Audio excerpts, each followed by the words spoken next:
Ladies and gentlemen, distinguished guests, you're all very welcome here to the foundation of the Irish State Conference. I won't keep you very long. My simple pleasure is to introduce the President of UCD, Mark Rogers, and the order of proceedings now will be the UCD President will speak, then on Taoiseach Micheál Martin will speak, and then Orla will speak, and after that we have a short coffee break. So please keep your phone on silent. You can tune in online. Welcome to all our guests, both here in the room and online. So without much further ado, the President of UCD, Mark Rogers. Thank you.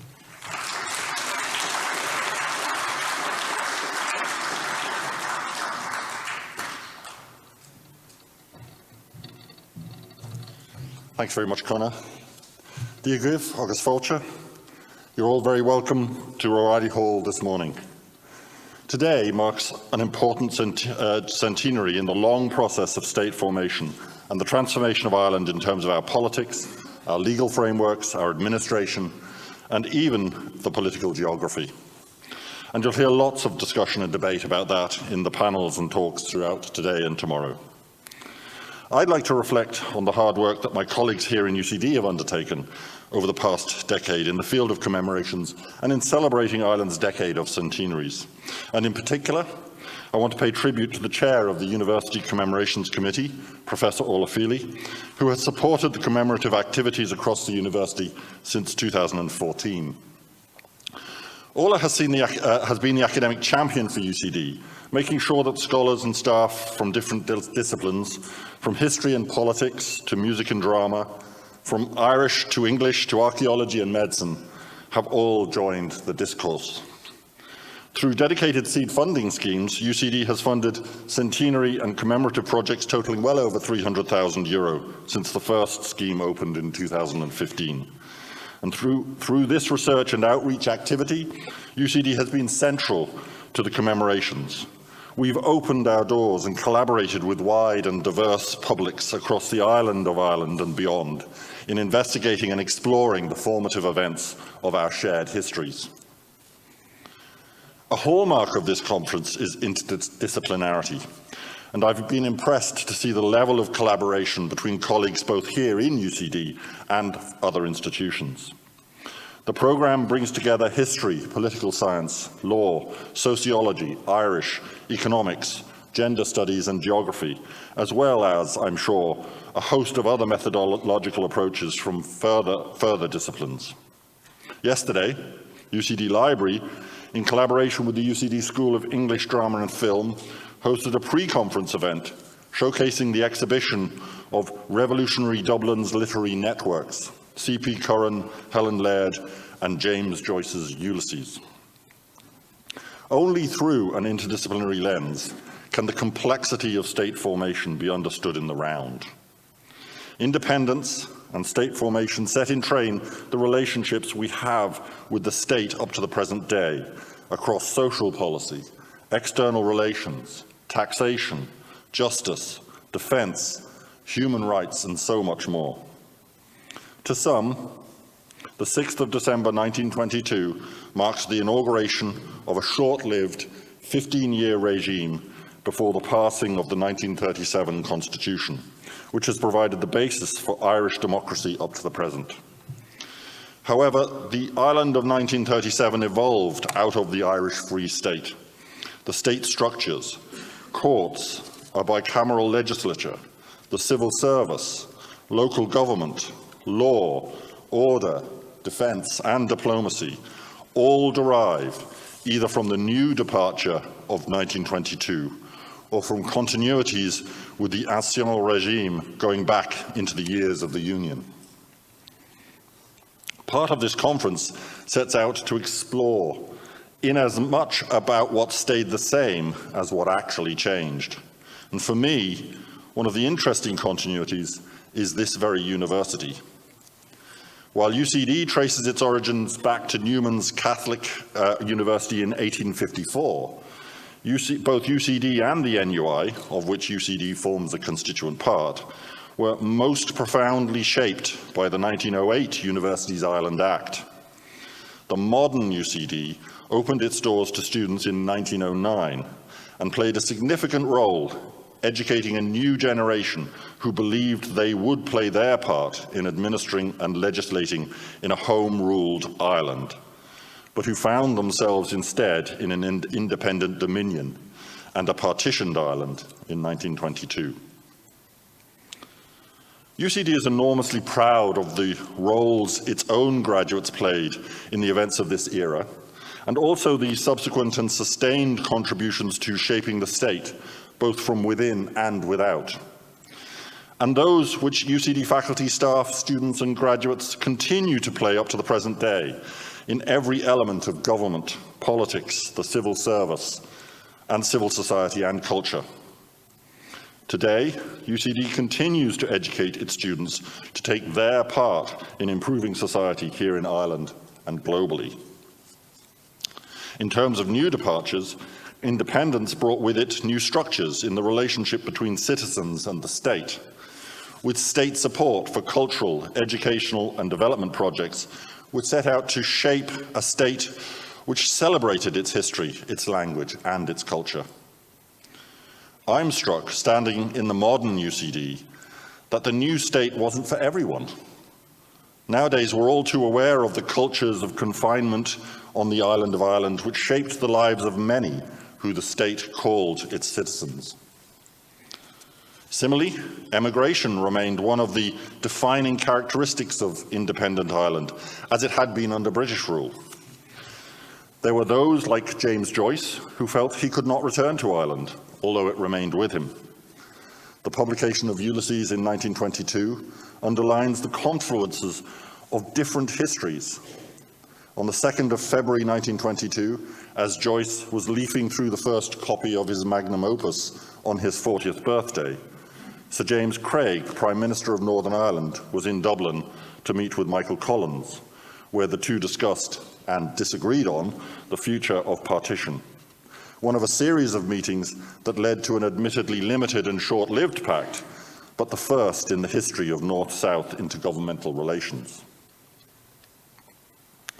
I want to thank the Department of Tourism, Culture, Arts, Gaeltacht, Sport and Media for their co-funding of this conference with UCD.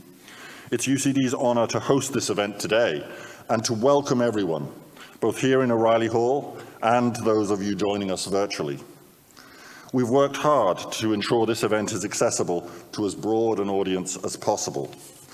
And I want to thank our Irish Sign Language signers here in O'Reilly Hall.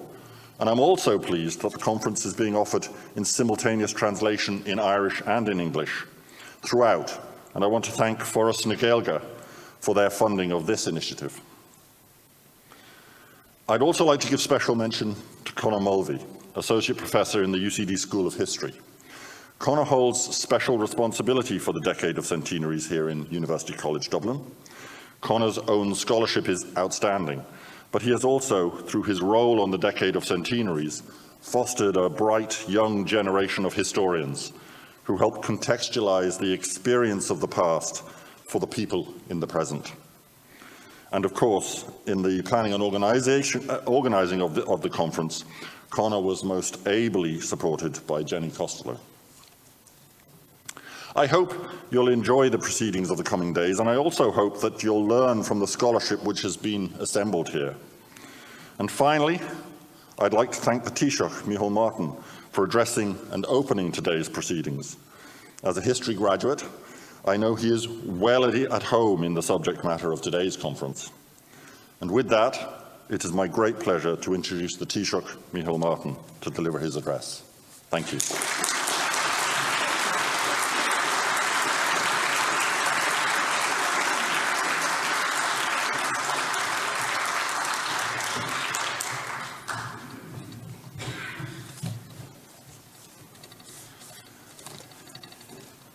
Thank you very much indeed, President Rogers, and thank you for the kind invitation to open this important conference. And could I at the outset pay a very warm tribute to your own Maurice Manning, along with Martin Manser, and indeed the committee on that has been advising government on the Decade of Centenaries, and to Professor Conor Mulvagh as well, in terms of, I think, the incredible success that the whole series has been, and the adding a new capacity to our country in terms of remembering the past and critical moments of the past, but in a way that has, I think, facilitated a wonderful generation of new historians, new insights, broadening the contexts and so forth. So we thank Maurice in particular for his leadership in that regard. As 2022 comes to a close, we are also coming close to the end of a full decade of centenary commemorations. These commemorations have marked events and personalities which have been central to our modern history. 2022 was always going to be the year which touched on many of the most difficult and enduring issues in our revolution and the formation of this state. These are issues which have, for better or worse, dominated much of our popular perception of Ireland in the 20th century.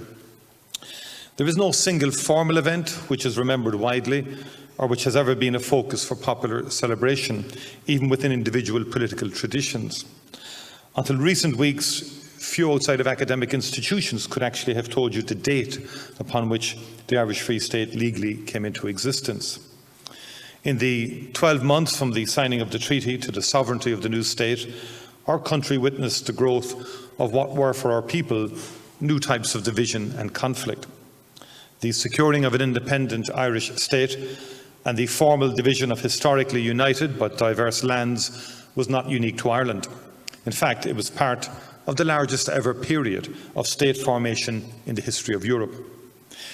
If you compare a map of Europe from 1912 with one from December 1922, you will find newly independent states stretching in one continuous strip from the Arctic Circle to the Adriatic, from Finland down to the short-lived kingdom of Serbs, Croats and Slovenes. And on the far left of the map you will see on the island of Ireland, the only other new state, split into uneven parts, and with one part bearing a curious name, not a republic, not a kingdom, but a free state. It was the only new state to emerge from the lands of a power on the winning side of the First World War. It was also the only state to retain any form of connection to the state which formally controlled it. Nonetheless, it still shared many of the same issues as other new states, such as legal and administrative continuity, economic crisis, civil conflict, evolving state symbols, nationals living outside the state border, and insecure minorities living within the state border. The papers to be delivered at this conference go into these and many other issues which were important at that time, and those which we can now see as having significantly impacted understanding and indeed the impact of the new state. Over the course of the last 12 months, I have delivered a series of speeches on the treaty, the transfer of administration and the outbreak of civil war. At Bain-Lamlaw and elsewhere, I have addressed what I believe to be various lessons which we can draw from the events of a century ago. These are lessons which we can learn without committing the grave but increasingly common error of framing the past in terms of the knowledge and attitudes of today. Rather than repeat what I said in those speeches, I would like to use this morning to look at a specific issue, that of how the context of the foundation of the state in 1922 had a profound impact on how we viewed what was the truly dramatic success of our revolution.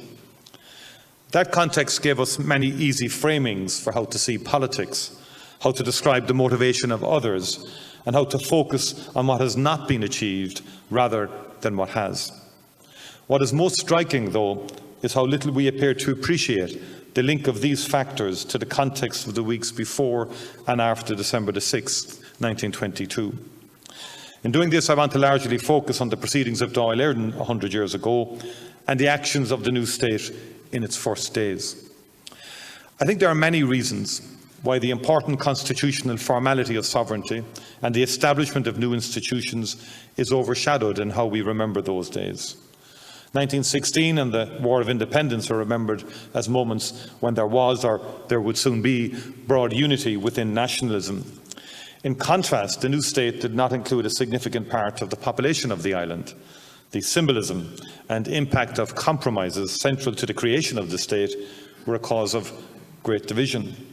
Perhaps most importantly, there was a sense of a lost idealism for the type of state which had been fought for. There was no inclusive or aspirational language to be found in the records of those weeks. The poetry and idealism seems to have been gone. Within the state, the civil war would be over within 6 months. we would go on to forge one of the world's most enduring democracies. But in many diverse ways, the legacy of how we overcame the problems of those times was, and perhaps still is, a core part of our national fabric. To use Anne Dolan's evocative description, and I quote, "The stitching, for so many reasons, can be as important as the tear." I want to congratulate the organisers of this conference for the great breadth of contributions which will be heard over the next 2 days. One point which I find very interesting is how it marks an evolution in the agenda of such conferences over the course of the past decade. We are hearing more from what I believe is the critical perspective of Ireland in a European context. We are finally learning how many developments we shared with others, and through this learning more about what was unique here. A greater attention is being paid to how different traditions evolved over time. We are moving beyond talks which point to the absence of women from the narrative, and are now hearing their vital voices and essential role in our history. Most of all, we are hearing more about how we can find new perspectives on events which we thought we understood already.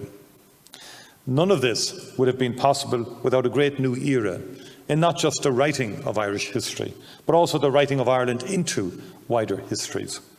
I think we should be very proud of the fact that, for perhaps the first time, Ireland's universities are a centre for historical research on critical international topics through different centuries.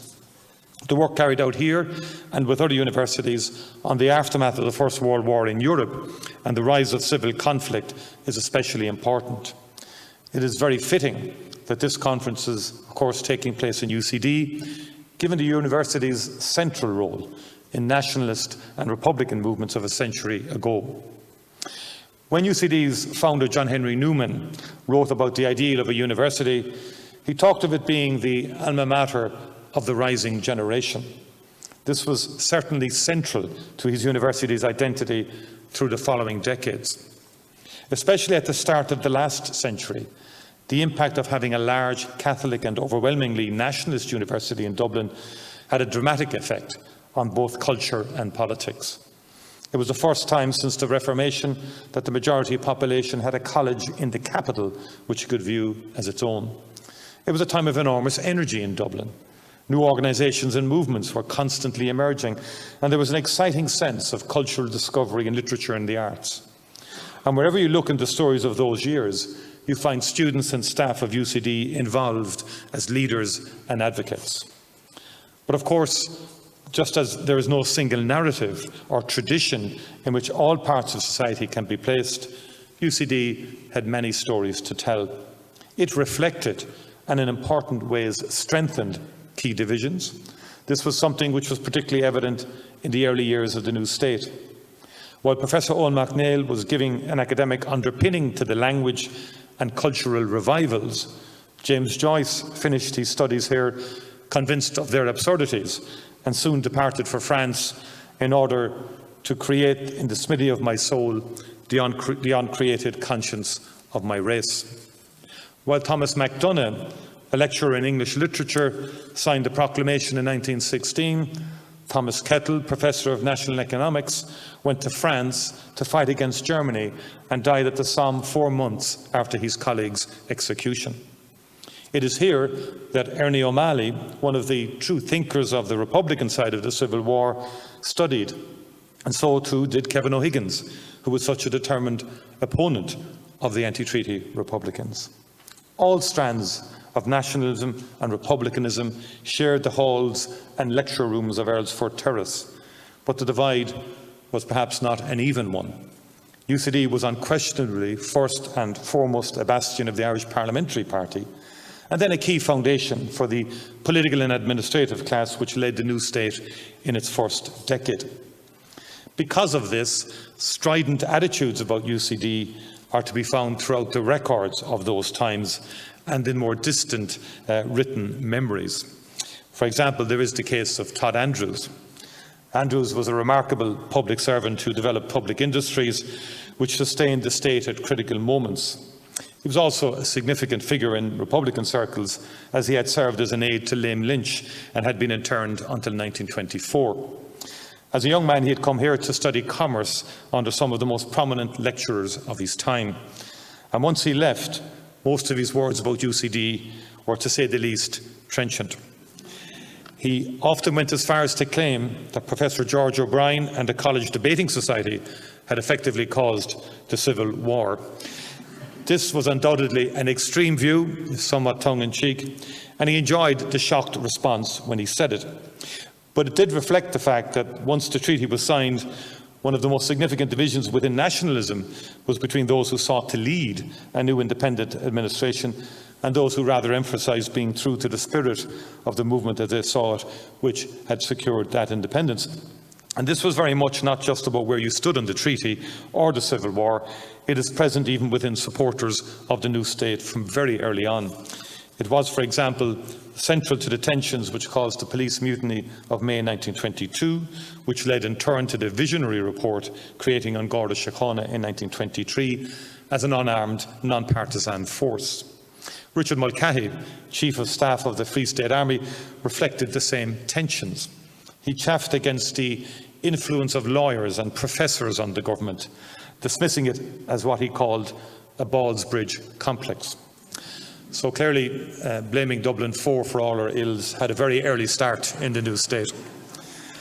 On the other hand, many associated with UCD expressed great pride in their central role in directing much of the government, administration and judiciary of the new state, and by extension being the leading voice of a distinct nationalist tradition. That relationship was so close that for 54 years, starting in 1910, the presidency of the university was held by academics who had been candidates and parliamentarians for either the Irish Parliamentary Party or Cumann na Gael. One president, Micheál, is believed to have suggested the name for Cumann na Gael's successor party, a name which Fine Gael still bears.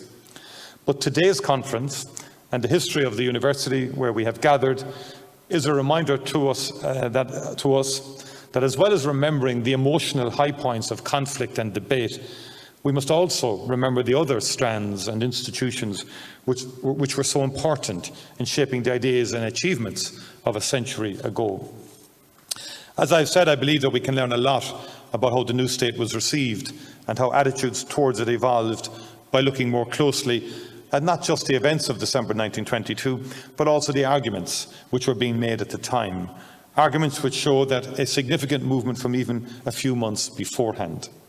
It marked a decisive moment which meant that the passions and hopes of earlier in the year were already replaced. With the completion of major operations in the south, the strategic outcome of the Civil War had not been in doubt since the summer. While the prospects for the new state had undoubtedly improved, Michael Collins's death and a new balance in the government changed much. When combined with the decisions of key Republican leaders, this ensured that the prospects for some form of negotiated resolution of the conflict were disappearing. There is clear evidence of much of society returning to a form of normality and of a new administration absorbing the old and carrying on with the business of government. However, I cannot fail to see not just an uncertainty about what would come next, but also a lack of the type of optimism which defined many new states elsewhere. We did not have a national parental figure to reassure us, and while many argued the merits of the new state, none argued that it was ideal. The move to a new phase of targeted killings by both sides seems to me to have placed a dark cloud over public life, one which raised questions about exactly what had been achieved and what was being fought for. In looking specifically at the foundations of the state, the beginning of state executions on a scale never considered by the departing British was both radicalising for the state's opponents and undermined the enthusiasm of its supporters. The original Dáil legislation for secret military tribunals and limited or no rights of representation was so obviously outside the norms of the rule of law that a specific article was included in the new constitution to regularise it. Last week marked the centenary of the execution of Erskine Childers. It is difficult today to understand the level of shock involved in this and how it framed the mood as the new state awaited royal assent for its constitution. The Childers execution was a major international event. His yacht had transported many of the guns used in 1916. He had been a huge figure in the War of Independence. A former official of the House of Commons and a successful author, he'd been one of the public faces promoting the cause of Ireland in the years before. The propaganda war, which had been so successful in damaging the standing of Britain during the War of Independence, had been directed by Childers with skill and determination. Because of his English background, he became a near constant target for those seeking to caricature anti-treaty leaders as an exotic collection of hysterical foreigners and women. Unlike many of the later executed Republicans who were selected specifically because they had few to speak for them, the execution of Childers was always going to be major news. And what shocked people was not just the speed of his conviction and his personal connection to those who ordered the execution, but also the fact that the sole evidence used against him was that he possessed a small revolver. That revolver had been given to him by Micheál Collins. No one on any side believed that this was an action required to save the state. The few public statements made to defend the execution are dismissive. It was shocking, and it was designed to be shocking. So as the date for the new state approached, the mood in Dublin was tense, serving as a prelude to what was to come.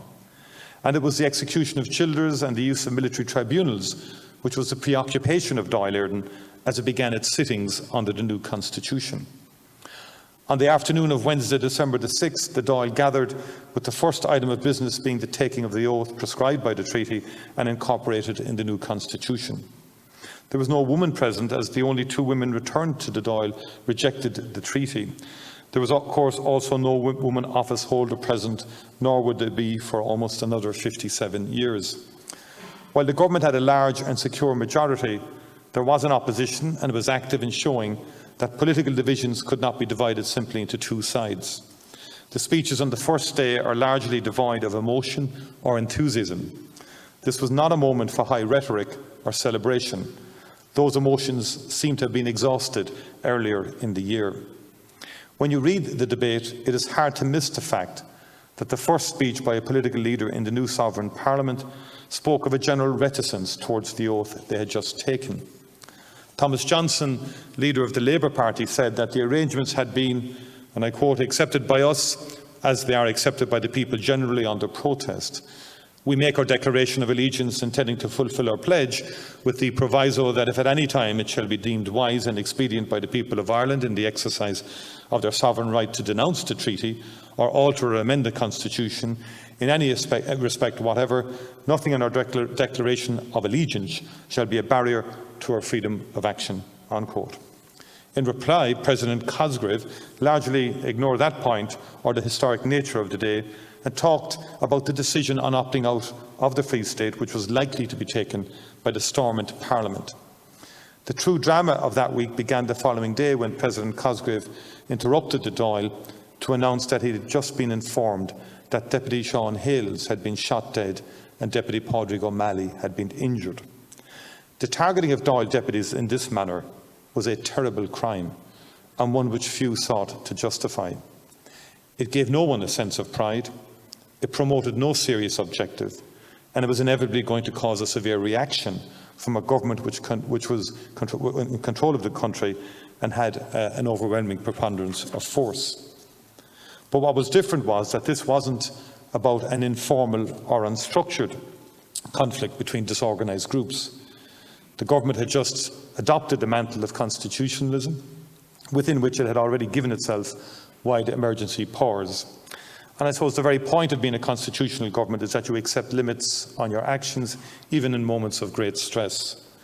And the action overnight to execute 4 men being held in Mountjoy, to do so with no charge, with no trial, and with no justification other than reprisal, was murder by any definition. The names of Dick Barrett, Liam Mellows, Rory O'Connor and Joe McKelvey are remembered to this day because of the wildness of the action taken by a government which asserted that it could do it, and particularly in response to what had occurred. This is not looking back from the vantage point of the values of another era. It is something which was acknowledged by every person present in Dáil on Friday, December the 8th. A request for an emergency debate was brushed aside in a vote of 14 to 44, with President Cosgrave stating starkly, "I do not think there is any necessity for making any statement whatever on the subject." Thomas Johnson did succeed in forcing a debate on the adjournment, largely because there was no mechanism yet in place to prevent topics being raised before taking a formal vote on adjourning the meeting. His extraordinary speech, delivered with no preparation, still leaps from the page for its controlled fury and desperation. And he said, "The 4 men in Mountjoy have been in your charge for 5 months. You were charged with the care of those men. That was your duty as guardians of the law. 2 days have elapsed since there was a formal proclamation announcing the birth of this new state. It was hoped that the course of law would be in operation henceforth.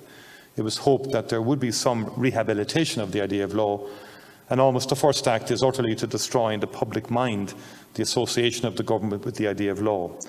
I'm almost forced to say, you have killed the new state at its birth," unquote. And the rest of the debate was just as remarkable. George Gavin Duffy, a government TD and a signatory of the treaty in London just 12 months before, was in despair, saying to the ministers present, "You are a government or you are not. I want to tell the government this, speaking as one individual who has watched their career closely for the past few months, that I can conceive no course more certain to ruin the cause that they have at heart. Note that this deed violates the very constitution set up here a couple of days ago." Darrell Figgis, who had chaired the drafting committee for the constitution of the new state, was no less direct, saying that the government had claimed that only by the method undertaken this morning could democratic government or representative institutions be preserved here, when surely the truth is that it is only by that method, by whomsoever conducted, could democratic government and representative institutions be endangered. And the government itself accepted that the executions had broken the founding laws of the 2-day-old state. Owen MacNeill claimed that while it didn't conform with written law, it could be justified by elemental law. And Kevin O'Higgins went even further in acknowledging the illegality of the actions when he said, "When the Army Council came to the Parliament of the Irish nation, which they must save, when they came for their act of indemnity, the members of the present Executive Council will take their places with them in seeking that act of indemnity." And the indemnity of late 1923 wasn't an afterthought. It was part of a consistent approach by the government both before and after the enactment of the constitution of the new state. And if we want to see a reason why December the 6th never became a focus for national celebration, we do not have to look at arguments made with the benefit of hindsight. All we need is to look at the debates of Dáil amongst only those who supported the treaty. And in those debates we also see the escalation of the tendency on both sides to caricature opponents, using language more extreme than used by even the departed British. Kevin O'Higgins said that the group, which included Rory O'Connor, his best man just a year beforehand, had degenerated into a band of Apaches. President Cosgrave went further and called them the very dregs of society. And just to be very clear, this was a case of both sides having been at it. Anti-treaty Republican forces constantly presented the new government as servile lackeys acting on behalf of their masters in London. Another reason for the lack of euphoria concerning the new state was that it did not include a large part of the country. While partition had been imposed in 1920, the new state was founded on the premise that it was unlikely to continue. It is completely unfair to the leaders of the time to claim that they were not concerned with Northern Ireland. They were very concerned. What they didn't have was an answer. Yes, they were not able to overcome partition, but no one has ever offered a credible suggestion on how they could have achieved this. An appeal expressed as an expectation for majority nationalist areas to quickly be allowed to hold plebiscites on joining the new state formed a major part of President Cosgrave's speech to the Dáil on December the 6th. In fact, he went as far as to say that major changes in the border were a core part of the treaty. London's enormous bad faith on this issue will go on to cause significant damage to the public standing of President Cosgrave and his government. Because the Irish language and a wider cultural renewal had been central to the national sentiment which had sought independence, it is important to look at how they were linked to the new state. The renewal movements of previous decades had been dispersed and largely community-based. They never reached the level of becoming programmatic. There was no widespread debate about how a new Irish state would operate in these fields, and there was no debate whatsoever about turning into reality the aspiration of the proclamation that the Republic would respect diverse traditions.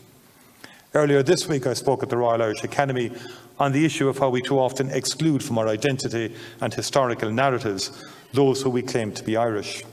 I won't repeat what I said then, but I think that there is a lot for us to still learn about the new state and this issue.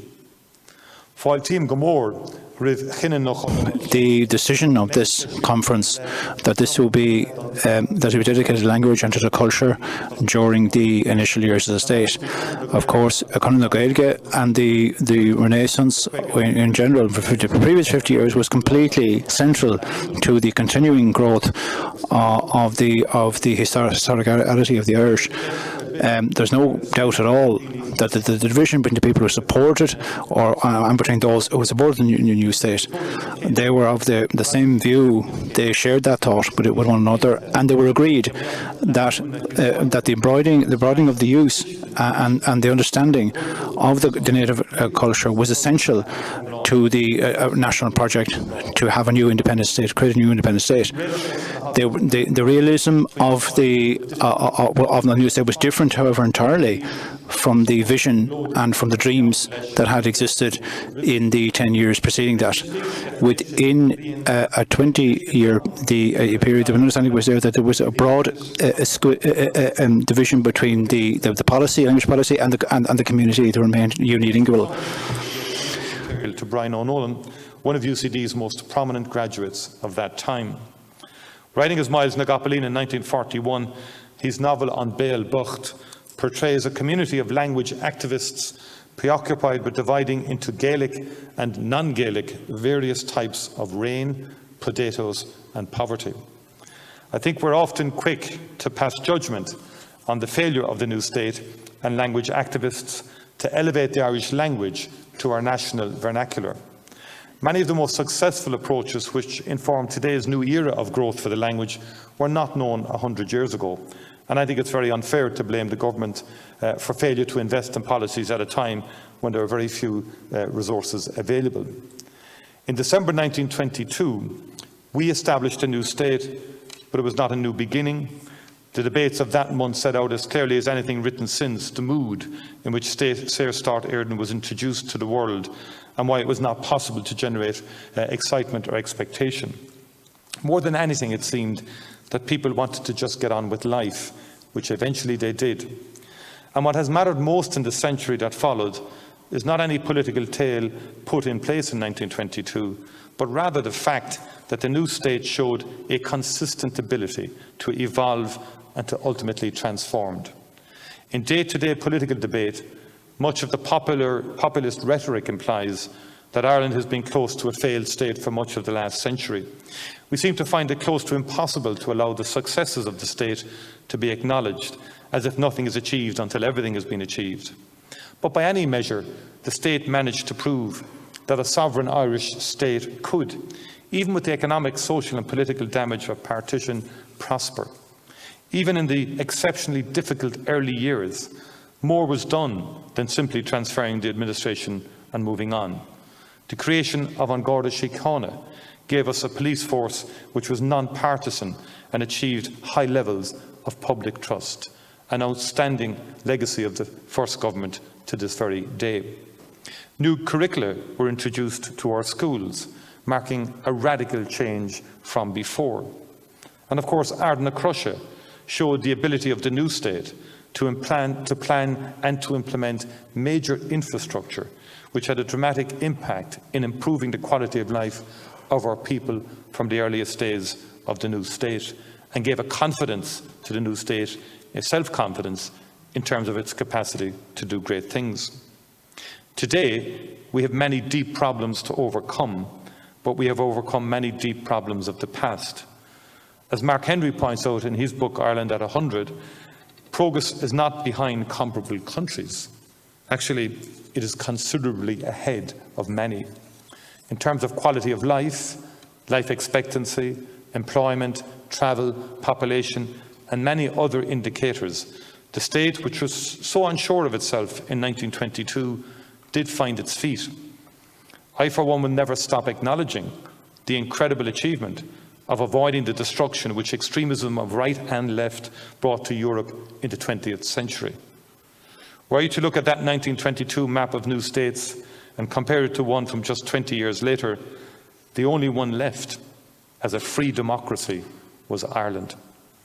Ours is a state whose foundation did not give us a moment of celebration or unity. For many justifiable reasons, we look elsewhere for our heroes and our inspiration. But in spite of this, we have every right to be proud of what we were able to achieve with our hard-won sovereignty. Thank you very much indeed.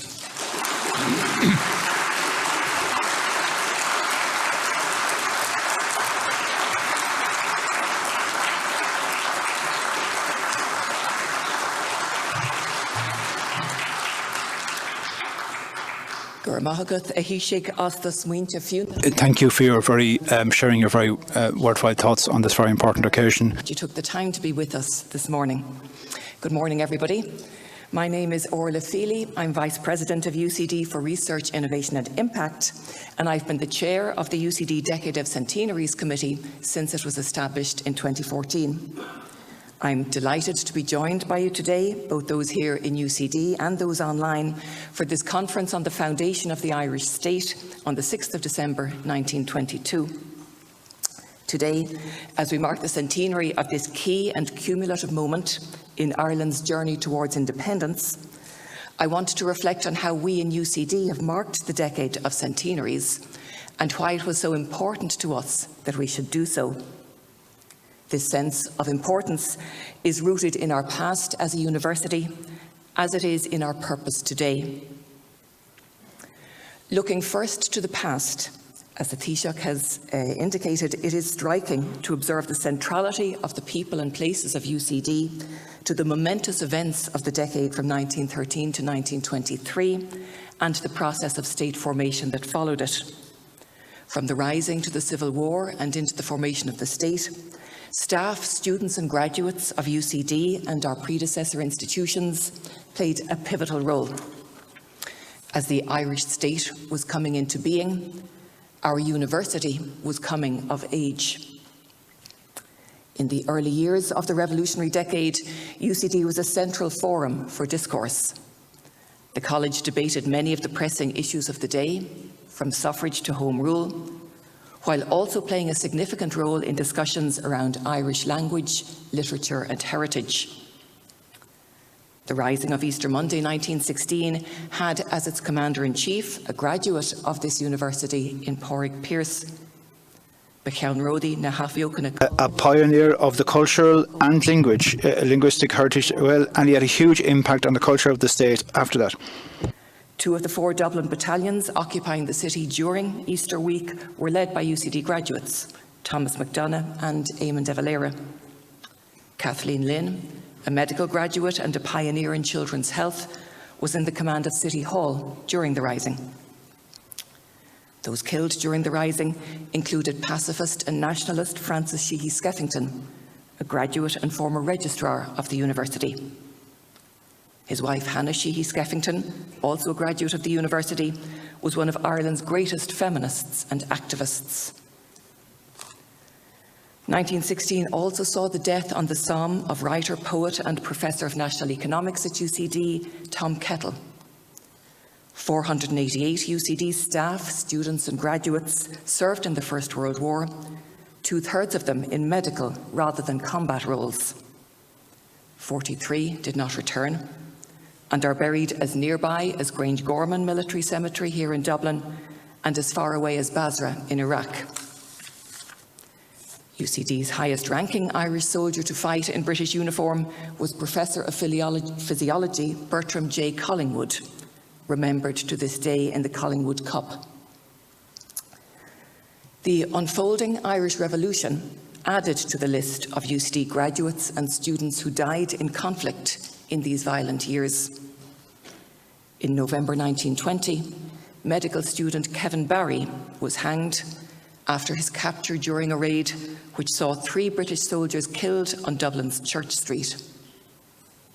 Kevin Barry's friend Frank Flood, an engineering student at the university, shared Kevin's fate when he was captured in January 1921 and hanged in Mountjoy. Frank Flood, and especially Kevin Barry, became subjects of martyrology for their classmates and subsequent generations of students. John Mowbray, a first-year medical student at the time, recalled seeing fellow students, whom I regarded as harmless callow youths, produce massive revolvers and sheafs of papers and hand them to even less guileful waitresses who were of course members of the college Cumann Amon. Such was the transformative effect of those years on the youth of nationalist Ireland, including those in the student body of UCD. Kevin Barry was of course memorialised in a stained glass window, now located here in Belfield. His classmates raised funds. agus bhí curú léine coimhnachán ar bun do Kevin Barry ag an am as agad chumsiú gan am. Hánig siúchan don chuid is mór den tír leis an gunnar agus ar an siú lá den nolag mílenícha déag siad. A year after the signing of the Anglo-Irish Treaty in London. The treaty debates were hosted by UCD in Earlsfort Terrace. 1/3 of the ministers with portfolios in the first Free State Cabinet were UCD graduates or staff: Owen McNeill, Kevin O'Higgins and Patrick Sarsfield Hogan. Minister for Defence Richard Mulcahy had been a UCD medical student while also running his operations as Chief of Staff of the Irish Republican Army from a room left at his disposal in the chemistry corridor in Earlsfort Terrace. His papers constitute an important collection in UCD archives, which is the longest non-state holder of archives relating to this period. On the anti-treaty side, De Valera was the most prominent UCD graduate, but in these years we also find Todd Andrews, Ernie O'Malley and others returning to UCD after the end of the Civil War. Andrews, as we've heard, successfully graduated with a BCom, but other returning students did not find the transition to civil life and their return to studies so easy. Ernie O'Malley twice tried to return to the degree in medicine he had commenced in 1915, but ultimately found catharsis as both a literary and historical post-revolutionary intellectual, writing 2 gripping and vivid memoirs of his experiences during the War of Independence and the Civil War. His papers form another of the important collections within UCD archives.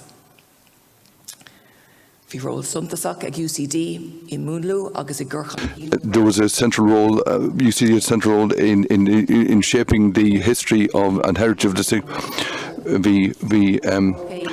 Ireland O'Blind was the first.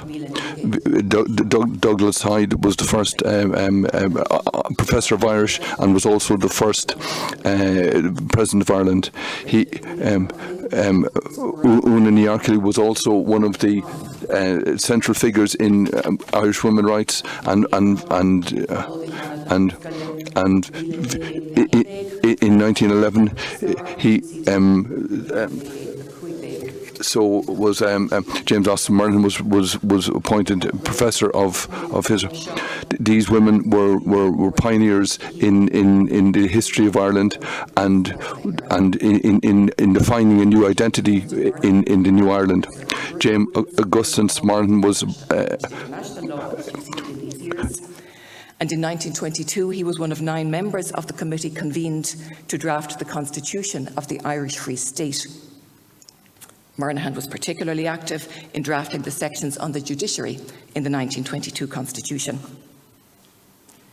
As an engineer, I like a quote from Patrick Carroll: "States must be imagined, but they must also be built."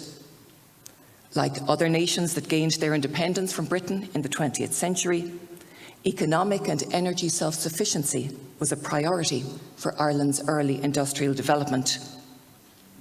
The iconic infrastructural achievement of the new state was, of course, the Shannon Scheme, led by UCD graduate Thomas McLaughlin, with the support of Minister for Industry and Commerce Paddy McGilligan, who had left his post as an assistant in Latin at UCD to enter politics.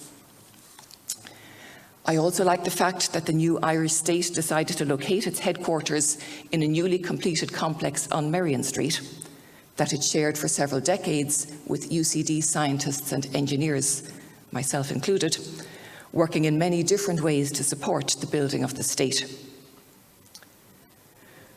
Throughout the decade that we have been commemorating, UCD was home to many extraordinary individuals and activities. It was also a university that was getting on with the business of teaching, learning and research. The fascinating diary of Celia Shaw, a student at the college during the War of Independence and the Civil War, shows how life did and did not carry on as normal in extraordinary times. On one page, she is studying for an exam or recounting a day in the library. The next, she is discussing how the students were reacting to the 1921 truce. It is also interesting to note a spirit of equality in UCD's response to the sometimes antagonistic crises of war and revolution. In January 1922, UCD's governing body decided that those who had fought in the struggle for Irish independence would be granted exemptions in exactly the same way as those who fought in the First World War.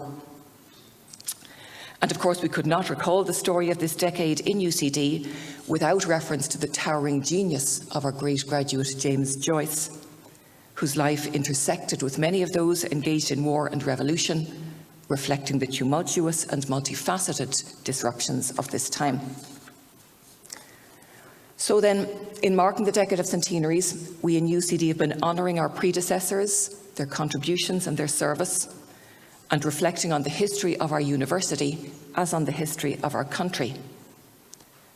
At a time when universities are rightly concerned with the impact that we deliver, it is remarkable and humbling to consider the impact of the young men and women of our young university 100 years ago, and the many ways in which they contributed to imagining and building the Irish state. Our commemorations activity has not been solely about this distinguished past.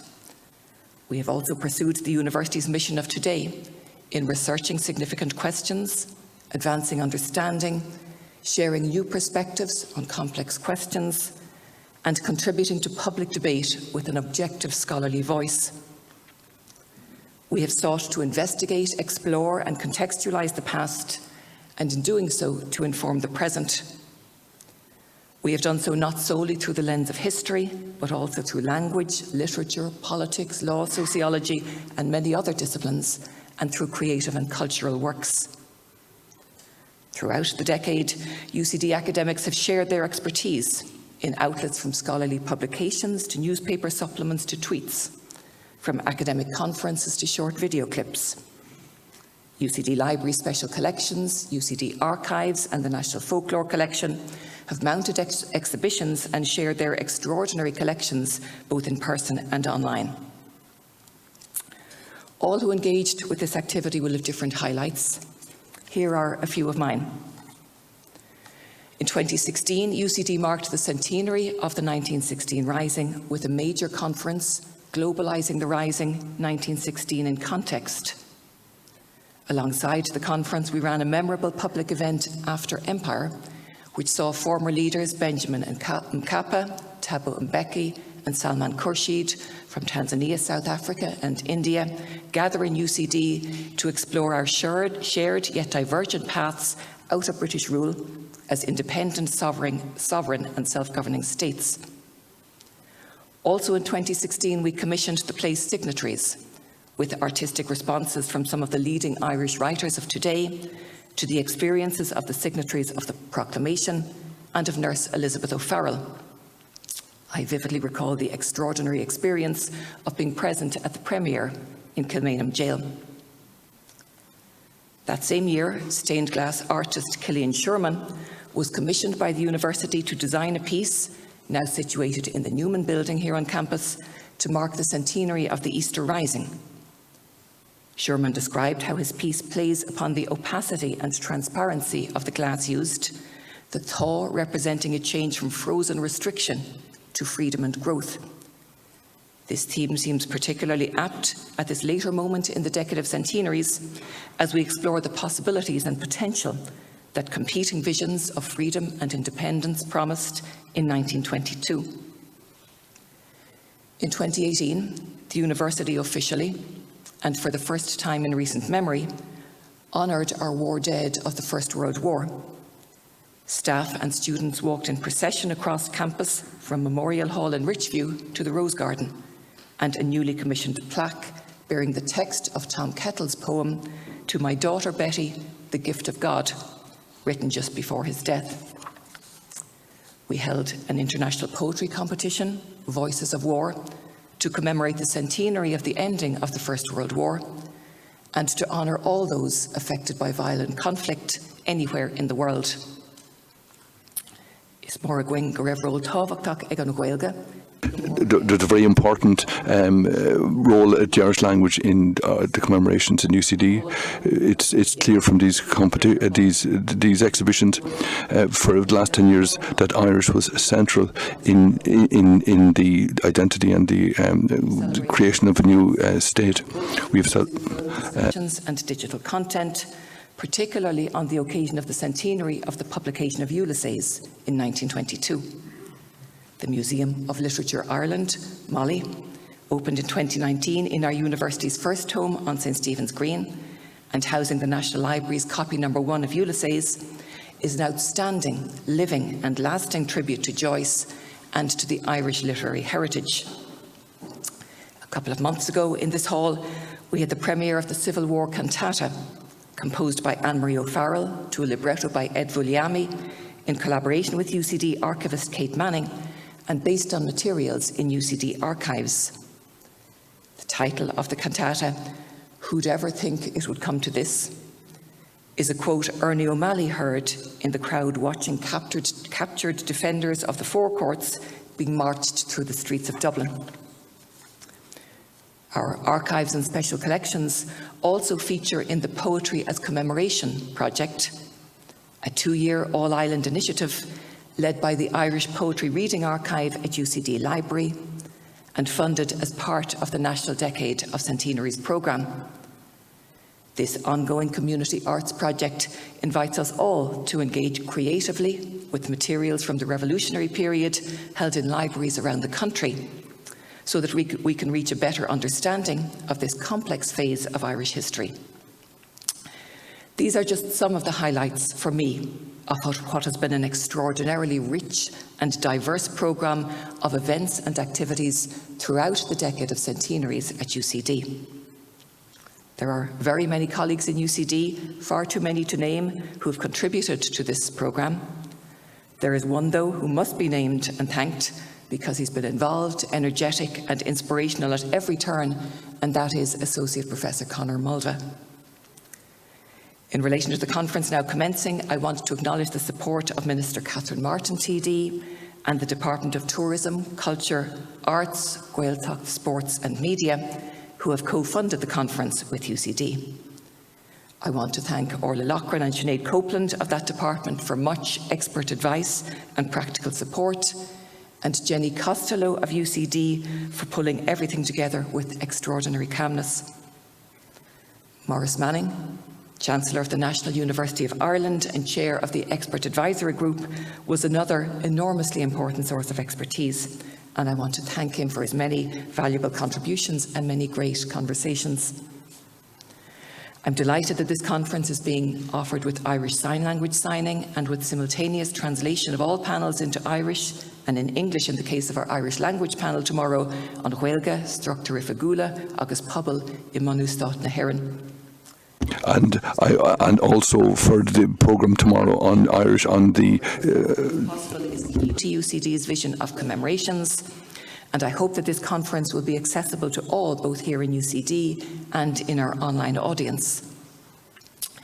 And so to the conference, which will examine not only the foundation of the state, but also the structures and developments that emanated from that moment and shaped the modern Irish state and its peoples. Many of the challenges of state formation have become challenges of governance, both here in Ireland and the world over. The challenges faced in the economy, housing, industry, education, church, state, external and island relations, and gender rights are not merely phases in Irish history, they are ongoing developments, and the line has not been a straightforward upward trajectory. Ireland stands on an ancient heritage, but it is still a relatively new state among the community of independent nations. The events of 1922 and the early steps of the new state are but a few generations ago, and their effects are still playing out into the present day. In exploring them in this conference, we are exploring the present as well as the past. I hope that the discussions over the next 2 days will provide much food for thought. For those of us in O'Reilly Hall here in UCD, those discussions will now begin over a coffee break, during which you can also peruse the exhibition panels specially curated and created by UCD Archives for today's conference. You can also admire the stamp from An Post marking the foundation of Saoirstát Éireann, the first day cover of which includes an image of the Great Seal of the Irish Free State from UCD Archives. I hope that those of you joining online will enjoy your own coffee breaks and that you will rejoin us at 10:45 for the first panel entitled Sovereignty, Citizens and the State. Gur míle maith agah.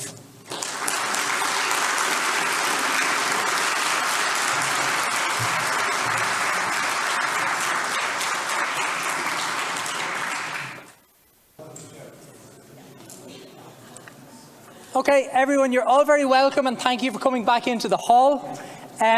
I just want to make a very quick announcement about the Q&A as we're now moving into our full panels of the session. The way that questions and answers will be directed, both here in the hall and for those of you viewing online, is through the app Slido. So that's slido.com if you want to type that into a browser, or you can simply do it through the QR code in the conference brochure. So on page 9 of the English version, there's a little box with a matrix of dots in it. If you hold the camera of your phone up to that, it will then bring you to Slido and bring you directly to the Q&A page. You can type your question in there. It will go to our chair, Professor Robert Gerwarth, and then it will appear on his iPad for him to ask the panel. So that facilitates both us here in person and everyone joining us online equally being able to ask questions. The code for the Slido, if you're on slido.com, is 2477952. That's 2477952, and now I feel like I work at a bingo hall. So without further ado, as we are keeping very well to time, I'm going to hand over to the chair of the next panel, Professor Robert Gerwarth. Thank you.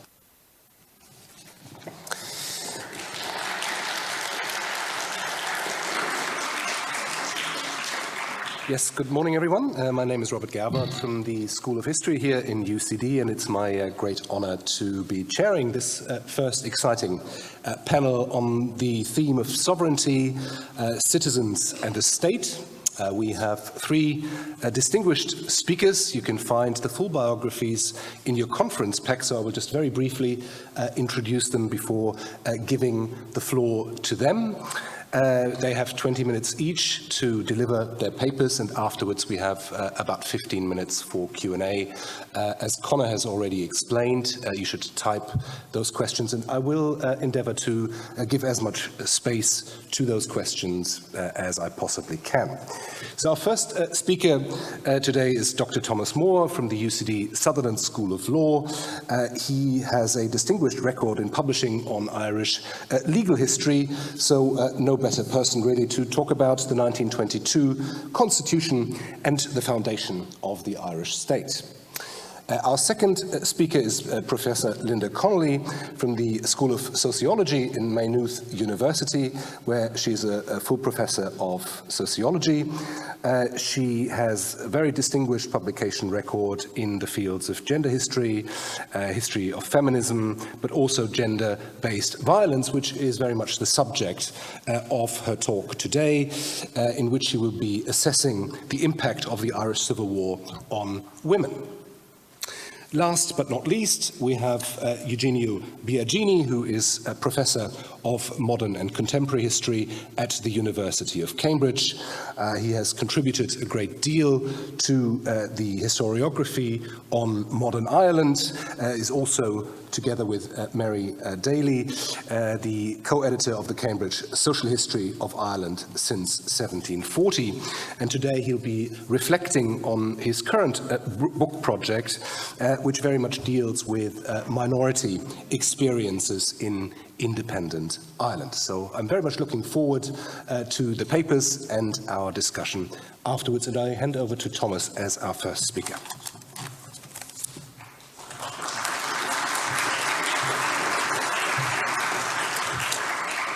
Oh, well, thank you very much for that very kind introduction, Robert. In a conference like this one, examining so many different facets of the history of a state celebrating its centenary, you might ask, why commemorate an obsolete constitution? An obsolete constitution that, let's face it, only had 15 years of life. I was actually asked that on a radio program just a few days ago, and I had to scramble for an answer. And in fact, I came up with three. One, although the 1922 Constitution lasted a mere 15 years, a lot of its contents were reproduced, recycled, if you will, in the current Constitution of 1937. And indeed, many institutions created by that Constitution are still with us today in modified form. But in addition, it's worth emphasizing, you simply cannot separate the foundation of the state from the coming into force of the Constitution. Why is that? It's because, as far as Irish law, British law, and international law are concerned, the independent Irish state came into existence on the 6th of December 1922 at the very moment the Constitution came into force. So the two are like hand in glove. They're heavily intertwined events. Third and final reason is that the Constitution was important to people who lived and breathed in 1922. The mere fact that people bothered to create cartoons about the Constitution, and by the way, there's plenty more cartoons to come, shows that some people certainly cared about it anyways.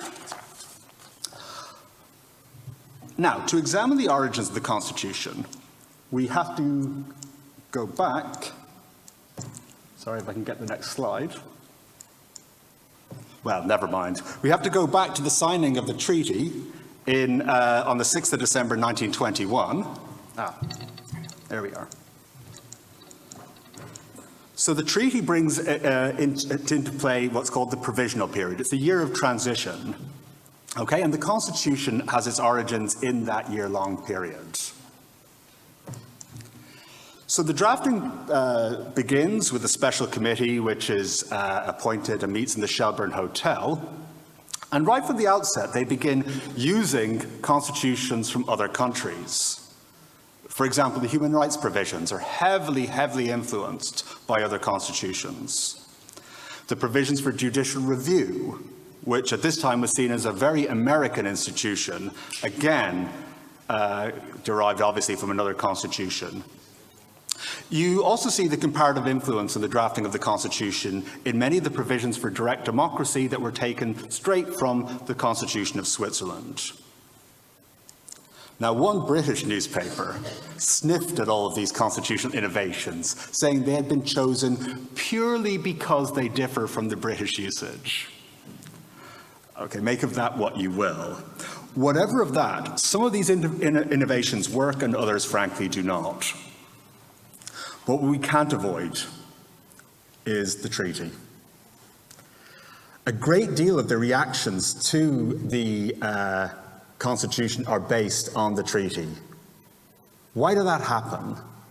Well, it happened as a consequence of British insistence that many provisions of the treaty settlement had to be reflected in the Constitution. In June 1922, there were some very difficult, complex British-Irish negotiations in London that inserted provisions into the text that, quite frankly, the drafters wanted to avoid. Provisions relating to the British monarchy, the oath, for example. Okay. As a consequence, look at the reaction of opponents of the treaty when the Constitution is finally published in June of 1922. Here's an anti-treaty cartoon for you. Here we see Arthur Griffith. He's a jockey, and he's sitting on the back of a racehorse called the Constitution. If you look closely, you'll notice that Griffith is wearing Union Jack colours. And the horse, the Constitution, has a crown on its head. And frankly, this is no thoroughbred racehorse. This is a knock-kneed jackass. It's not going to win any races. Contrast that with the reaction of the pro-treaty press. Now, the pro-treaty press is heavily influenced by the fact that when the Constitution finally comes into force on the 6th of December 1922, This is slap bang in the middle of the Civil War, and the reactions to the Constitution are heavily influenced by that reality. So we see the Freeman's Journal saying this is a historic document. It gives Ireland her place amongst the nations of the world. We see the Irish Times saying it's a magnificent charter of liberty. The Cork Examiner, this symbolises the liberty for which the country has struggled and waited since the Act of Union. So many of the newspapers of 1922 emphasised the democratic qualities of the Constitution. One of the most democratic in the world, say multiple newspapers. The Cork Examiner can't resist going a little bit further by saying, undoubtedly, it is in advance of the British Constitution. They can't resist getting that one in. If you want to see more cartoons illustrating contemporary reactions to the Constitution, here's one.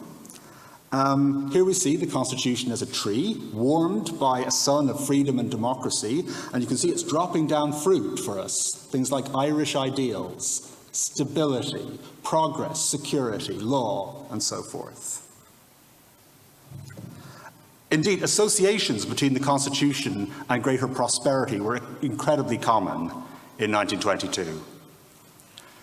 There was a much desired, a need even, for a return to law, order, stability after years and years of conflict, culminating in the Civil War. And it was hoped that this new stability would in turn create the conditions for a new, prosperous Ireland. Here we see the Cork Examiner saying the Constitution can assist in the regeneration and prosperity of Ireland.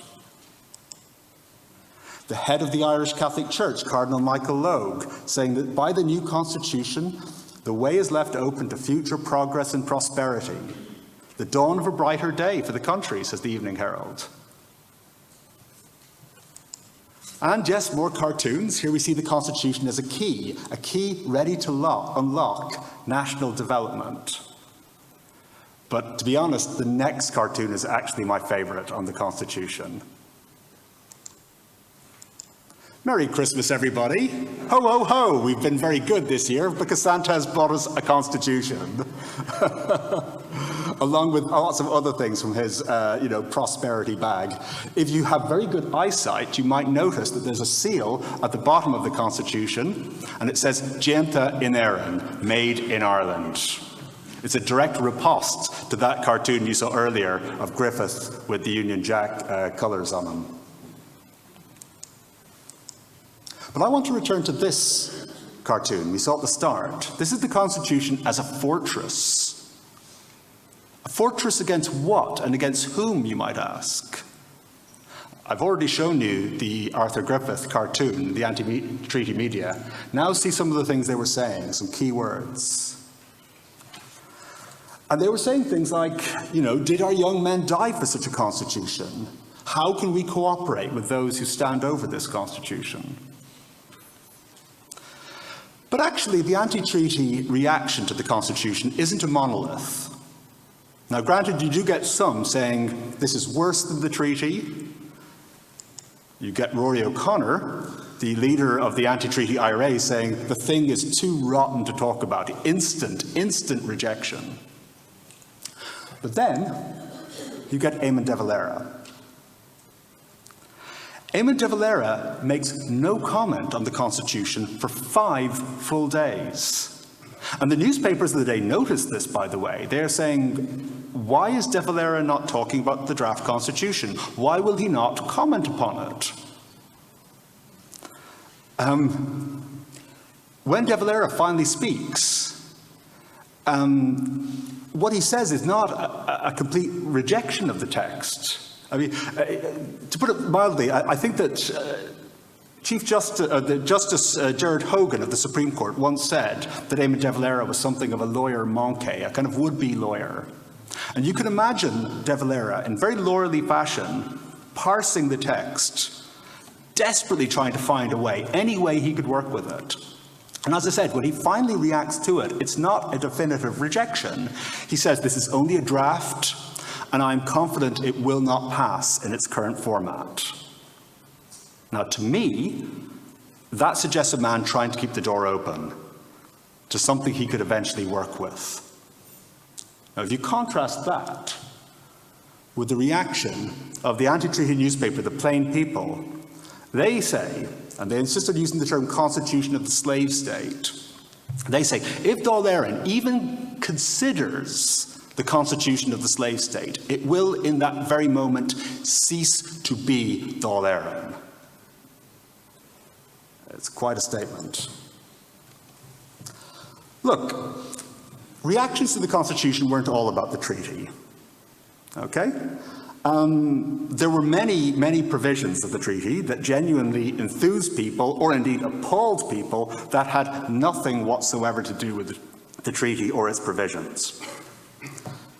The human rights provisions get quite a lot of attention in 1922, maybe not as much as 21st century constitutional lawyers might have hoped. This provision, that all persons over 21, men and women, get the right to vote, is heavily celebrated, as you can see in this cartoon. This obviously was a position that did not exist in the United Kingdom in this period. However, this and other provisions have led to greatly exaggerated perceptions of what the Constitution offered to women in particular.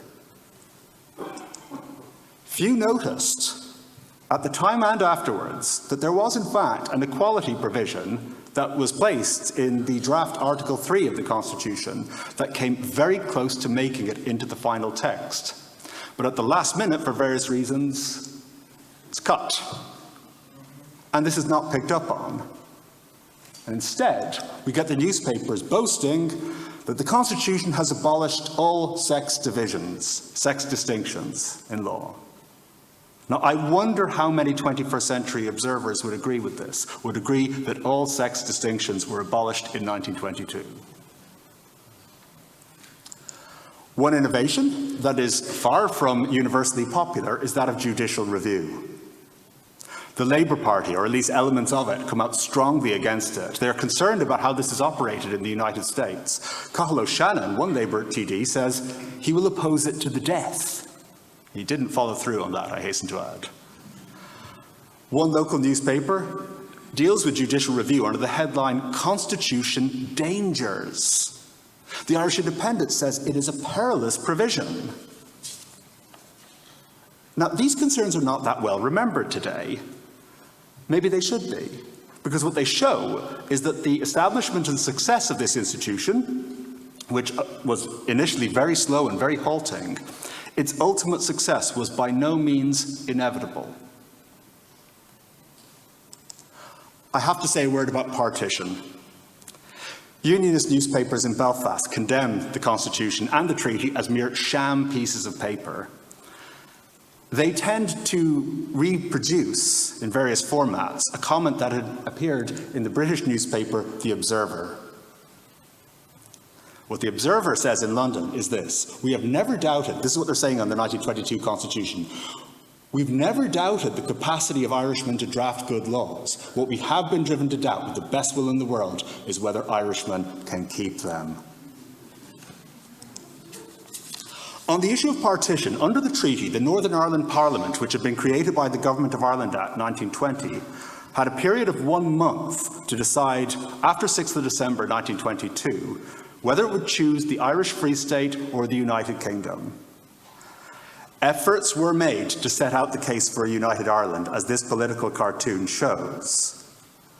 But in truth, gestures like this proved to be of little avail, because the Belfast Parliament didn't require a month to make its decision.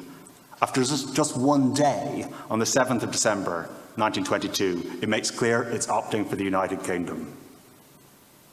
The Northern Nationalist newspaper, the Irish News, declares no one will feel surprised by the decision, though many will regret it, and hopes that a boundary commission might facilitate unification would also prove to be illusory. But in truth, the general expectation that Northern Ireland would reject inclusion in the Free State in 1922 is evident in the text of the 1922 Constitution itself. This is the provision that was designed to facilitate unification. Okay? The Oireachtas may create subordinate legislatures, which might have included one in Belfast, with such powers as may be decided by law. Now, if the inclusion of Northern Ireland into the structure of the Irish Free State had been a real possibility, a genuine possibility in 1922, surely far more detailed legal provisions would have been required than this. Look, for most Irish people, irrespective of their views on the treaty, the new constitution signified the end of one historical epoch and the beginning of another. And for most who lived in 1922, the significance of the constitution really didn't lie in its provisions, but in what it represented. And for supporters of the treaty, this meant a much-desired stability, a beginning of the end of a horrible period of conflict, hopes for a new, better and more prosperous Ireland. Look at what the Cork Examiner says about the Constitution. A free Ireland, it says, should under the Irish Constitution reach the highest planes in industry, commerce, agriculture, science and art, and become a model nation in which peace, industry and progress will help create a golden age. Alas, few would describe the Ireland of the 1920s and the 1930s as a golden age. And indeed, the prosperity that so many dreamed of in 1922 proved elusive. And bear in mind that prosperity at this time wouldn't have been defined in terms of owning, a big house or a nice car. Merely the prospect of not having to watch your children emigrate. I think that would have satisfied most people's definition of prosperity in 1922. And they won't live to see that, is the sad truth, that the great majority of them will not. And yet, there's one thing that's also apparent from the sources from 1922, and it's a clear expectation that the new Irish state would be and would remain a robust democracy. And these hopes for a democratic future for the Irish state, a cause of considerable pride and expectation in 1922, these proved not to be in vain. Thank you very much.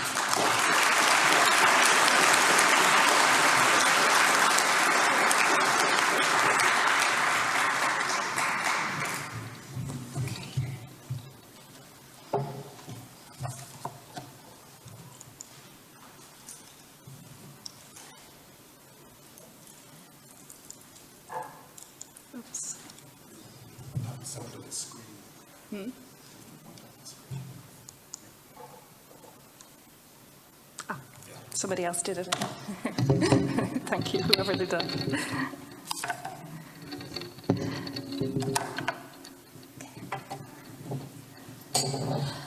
So thank you very much for this very kind invitation to speak today. I want to start first of all by thanking Conor Mulvagh for all his work. Thank you, Conor. Always very pleasant to work with you. And I think it's important maybe at this stage to say that all of the staff in Irish universities who've done a lot of the spade work around these events really do deserve to be congratulated. I know there are others in the Irish universities.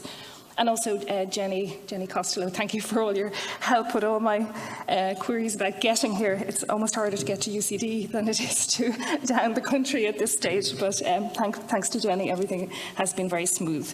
So I'll start. I'm going to stick quite closely to my text because I'm going to try and pack as much in as possible as usual. And I don't know what I was thinking, assessing the impact of the Irish Civil War on women in 20 minutes. Anyway, but I'll do my best.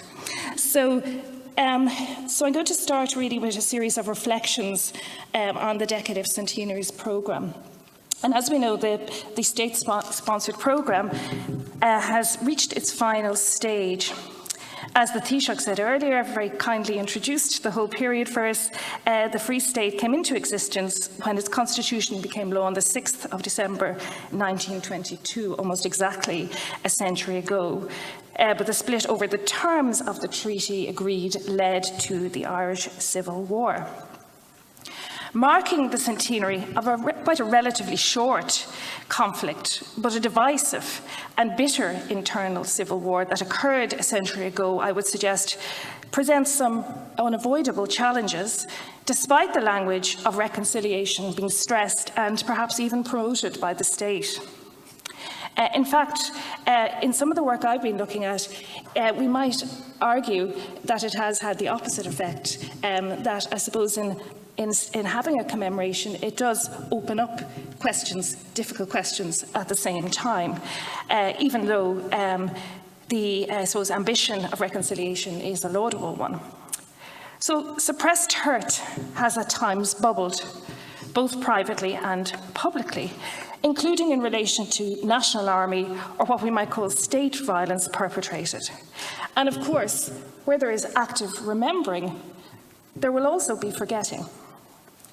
State violence and killing, including the execution of young men on the anti-treaty side, which was referred to earlier, is a particularly controversial and sensitive question in the current commemoration of the Irish Civil War. Sean Enright, for instance, has written quite a bit about this, and he argues that a climate emerged in which prisoners could be tried by rudimentary military courts and then executed, and many other prisoners were killed without any trial at all. So the consequences of these brutal actions, I would suggest, are still apparent in the intergenerational memory of families and localities.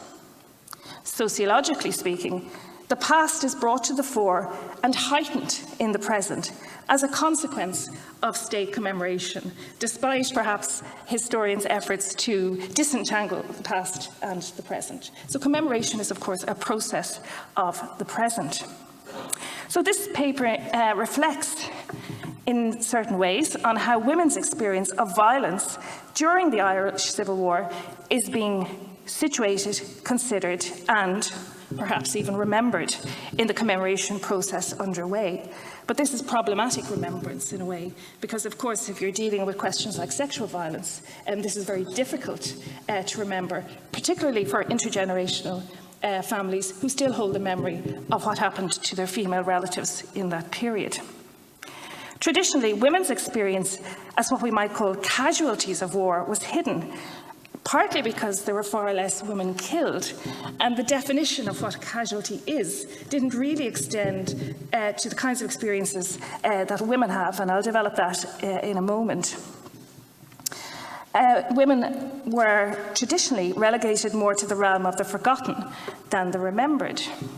Yet, as I've demonstrated quite a bit in my writing, that sexual violence, for instance, was a real feature of the Irish Civil War, despite strong denial to the contrary in academia and public discourse for decades. For instance, in 2019 and 2020 articles, I listed 9 cases of sexual violence in the period covering the conflict.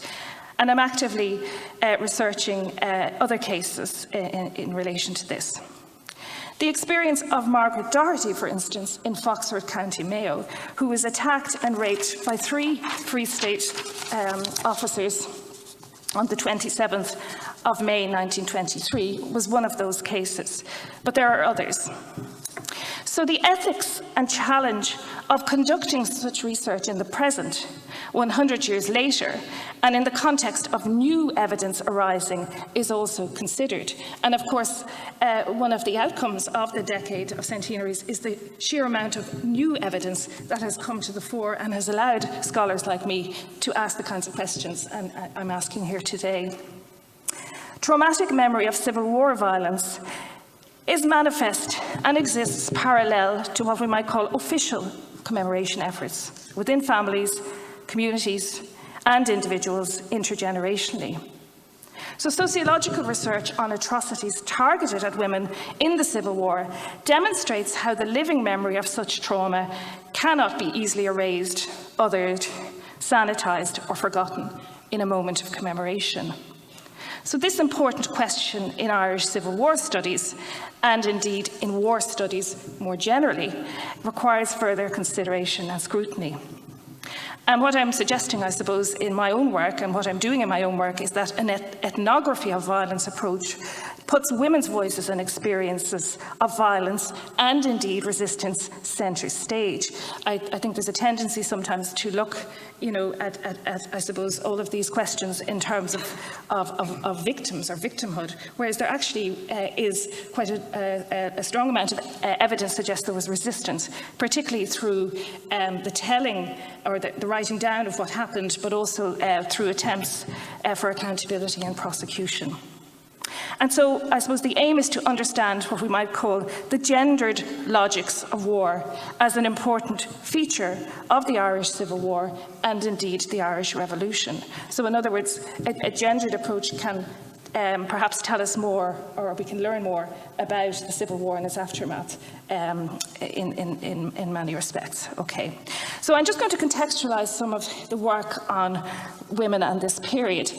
And there's often this double bind of contextualising Irish women's revolutionary history as either heroic or tragic, as a kind of a double bind. I think you can look at the two together. And there is much to reflect on at the current conjuncture. Women's contribution to the Irish Revolution has, as we know by now, been extensively researched and recovered for some time. I feel like I've been working on these questions for 100 years at this stage, but I started working in the 90s, and a lot of my early work actually relates to the theme of this conference on the Irish women's movement as a social movement, right from the 1860s right up to the present as it was then. So I have done a lot of work on the questions around the Constitution, the 1920s, the 30s, but I'm not going to repeat some of that today. But just to say that this early work emphasised the important role of women from different backgrounds as feminists, nationalists, socialists, and indeed loyalists, both in the early 20th century and up to and after the 70s to the present. The first wave of the women's movement was comprised of women from different political backgrounds and persuasions: conservative, liberal, radical, and anarchist. Women have always been central actors in Irish revolutionary social political movements. This was therefore not a new finding or a byproduct of the recent boom of the Decade of Centenaries that the Decade of Centenaries generated, including in popular academic publishing. Feminist scholars in the 80s, notably Margaret Ward and others, had already expertly articulated how women were critical activists, in particular as Republicans and nationalists in the Irish Revolution. I think it's important to note then that perhaps one of the outcomes of this decade is that in reality, at that time, the positioning and framing of the study of Republican women had been impacted by the nationalist and revisionist controversy that dominated the interdisciplinary arena of Irish studies in the 80s. As well as perhaps a tendency to treat women's history as something separate or marginal or over there. It wasn't mainstreamed. More recently, however, we could argue that the study of Republican women has become more reified and mainstreamed in the centre ground of Irish studies. Any unease or stigma with associating academically with republicanism, especially during the Troubles, seems to have diminished somewhat post the Belfast Agreement, even if historical revisionism, in the guise of a failure to accept nationalism has any legitimacy or value, is alive and well in some sections of the media and in academia. Indeed, in some situations, being a female journalist from Northern Ireland seems to be enough of a reason to be criticised as a rabid Sinn Féin supporter in some quarters. So new studies, documentaries and public panels aligned with the state's programme of commemoration have reiterated many of the key findings of the pioneering feminist scholars of Republican women that were far less hospitably received when they were originally published. And my own research has looked at that for some time.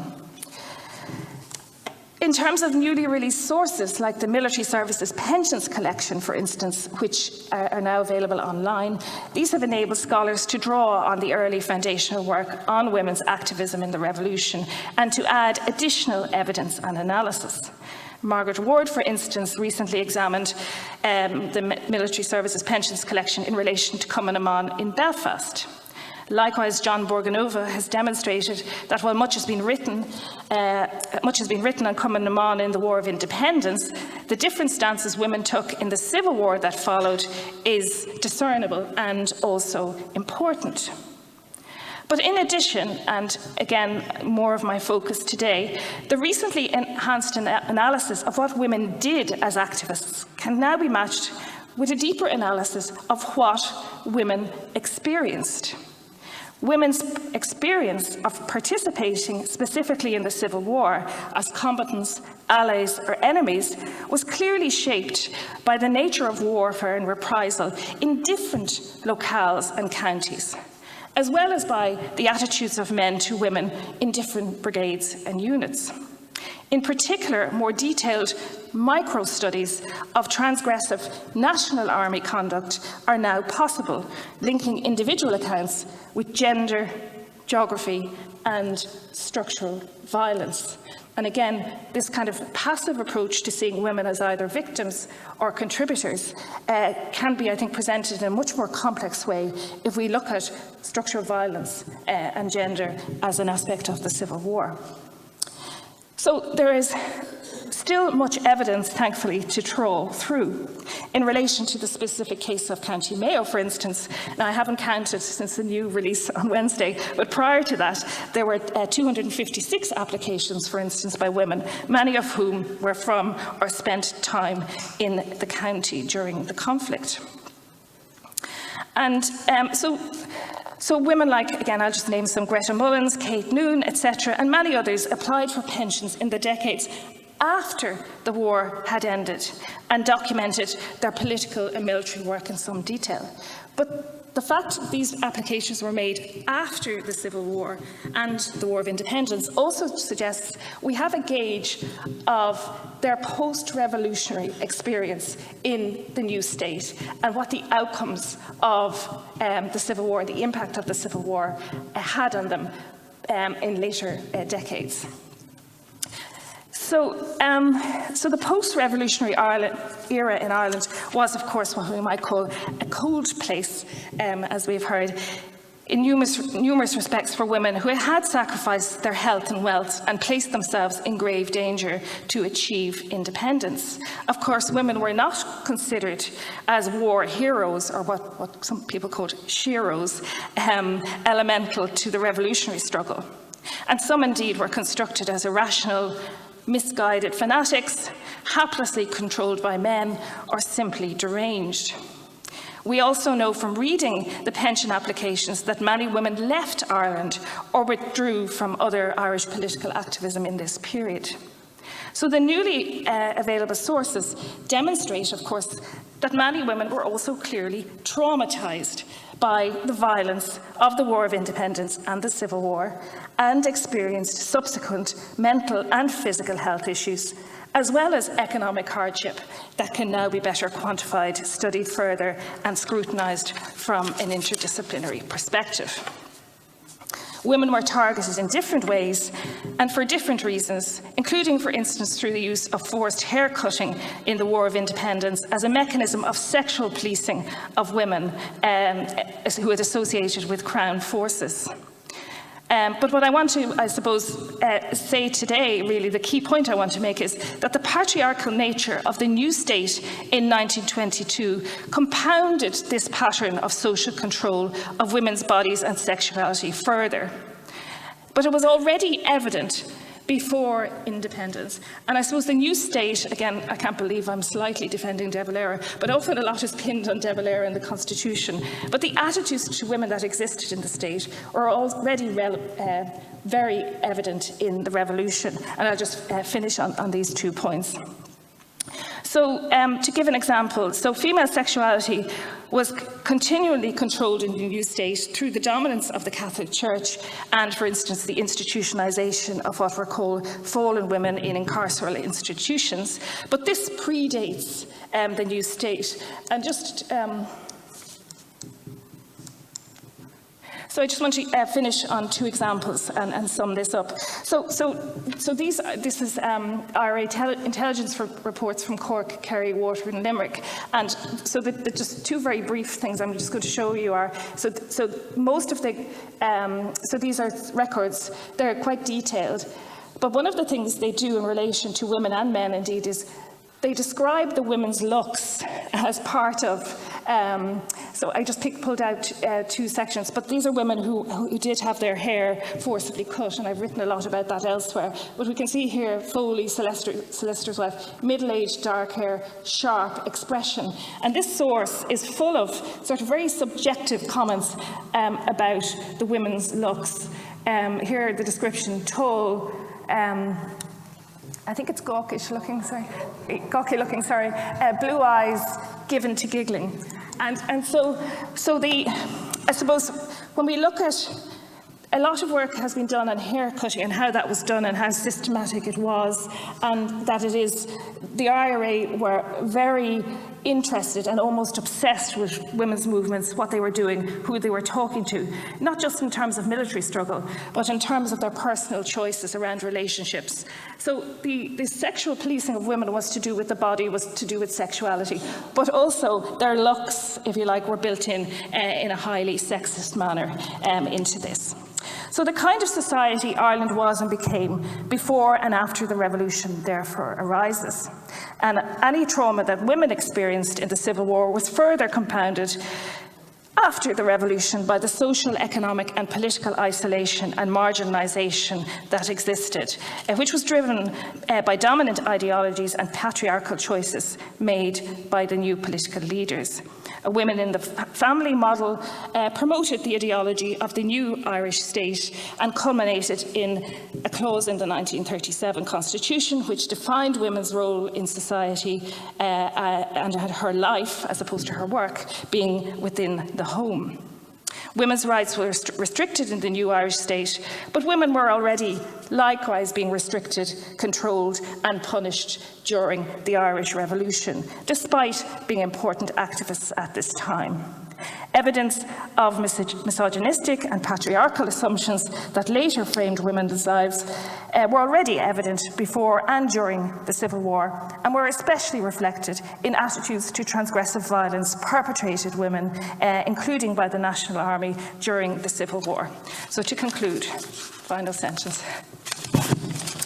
Forensic research premised on lived experience and witness testimony reveals further how women in Ireland experienced the violence of the Civil War alongside men and what the long-term impact of this could be.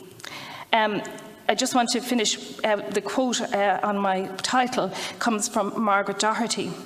And the story of Margaret serves, I think, as a microcosm and a very powerful reminder of some of the hidden realities of the Civil War. As I said at the beginning, she was subject to transgressive violence during the Civil War. Maggie's story lived on quietly in the intergenerational memory of her family and community, while it remained submerged and hidden in detailed documents in state archives and official histories for almost a century. The term casualties of the Civil War therefore takes on a much different meaning when applied more broadly to encompass trauma and gender-based violence. As Maggie Doherty courageously stated in her first-hand testimony in Ballina Workhouse while being interrogated in July 1923, any man who takes revenge on a sister is not much. So finally, in the process of acknowledging that gender-based and sexual violence happened in the Irish Revolution, perhaps we might remind ourselves that these crimes should not be repeated or treated with impunity again, including in our scholarship. Thank you very much.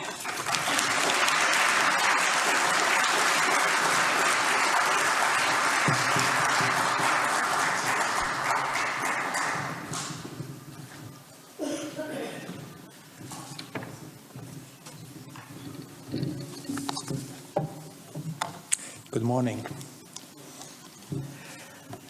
My opening slide is Muriel Brandt, the blessing of the fleet.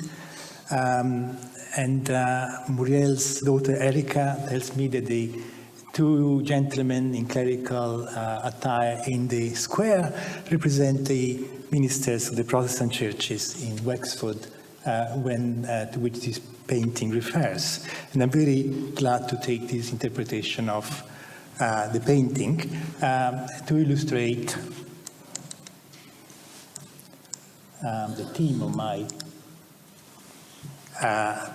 talk this morning.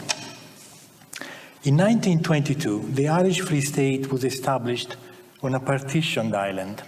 Partition was ultimately about one issue: minorities, their oppression, real or imagined, anticipated or remembered, their rights and demands, and the way such demands might be reconciled with the territorial integrity of the state. The notion of what constitutes a minority has changed over the years. For much of the 20th century, and especially during the interwar period, both in Ireland and elsewhere in Europe, minorities were primarily defined by religion. In Ireland, they consisted of Jews and Protestants, who together amounted to about a quarter of the island's population at the beginning of the 20th century. With about 5,000 members before partition, the Jewish community was comparable in size to some of the smaller Protestant denominations. Smaller than the Baptists, who counted 7,500 members, but larger than the combined membership of Independents, Plymouth Brethren, and Quakers, 3,800. Island-wide, the Church of Ireland counted over 500,000 people, the Presbyterians over 420,000, and the Methodists 60,000. While the Church of Ireland was represented in all parishes, all minorities were heavily concentrated in Ulster, the Dublin area, and Cork. The Church of Ireland had a strong link with the rural gentry and the farmers, but other groups, including the Jews, Quakers, and Unitarians, were predominantly urban. Religion was historically associated with political allegiance. The civil wars of the 17th century, the rebellion of 1798, and the rural unrest in the early 1820s had each involved episodes of extreme sectarian violence, which had deeply traumatized the Protestants. They had long been anxious about the rise of democratic nationalism, for they thought that majority rule meant Roman Catholic domination. By 1900, Irish Jews were similarly concerned about their prospects in an independent, monocultural Ireland, for they knew that contemporary nationalism included what Lars Fischer has described in a different context as a set of perceptions regarding the Jews that was more than problematic in its own right, without necessarily amounting to a fully blown anti-Semitism. My main concern in this paper is the extent to which the early democratic nation-state was an intrinsically difficult environment for minorities, a fact which encouraged imperial nostalgia for a place to belong without assimilating. In my paper, I shall make 3 points. First, that while the minority question is closely associated with the rise of the democratic nation-state, there were at least 2 contrasting notions of the relationship between them and the majority at the beginning of our period.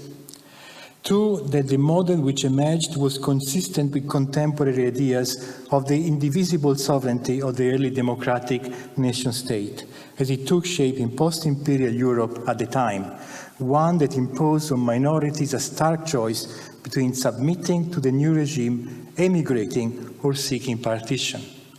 And 3, that within these limits, the Irish Free State and the minorities themselves sought a reciprocal accommodation through constitutional liberalism and a broadening of Irish nationalism within a legal nation, multilateralism. Minorities became politically explosive when the dynastic, hierarchically pluralist, and differential system of the multinational empires began to be challenged by 2 important developments: the democratization of the representative system and the rise of democratic nationalism. These 2 developments were closely related, a connection which finds a good illustration in Ireland's case, starting with the 1883 to 1885 Electoral Reform Acts and the 1886 Home Rule crisis. Indeed, it was at the beginning of the first Home Rule crisis that Charles Stewart Parnell offered a significant contribution to the discussion of the minority issue in a sovereign Irish state. Parnell defined minorities as consisting of 2 main groups: a social and an economic elite, the landed gentry, who was fearful of democratic envy and the socialistic instincts of the masses, and also, second, an ethnic and religious cross-section of society, including a majority of the people of Ulster and about 400,000 people in the other three provinces. And he insisted, quote, "We want all creeds and all classes in Ireland.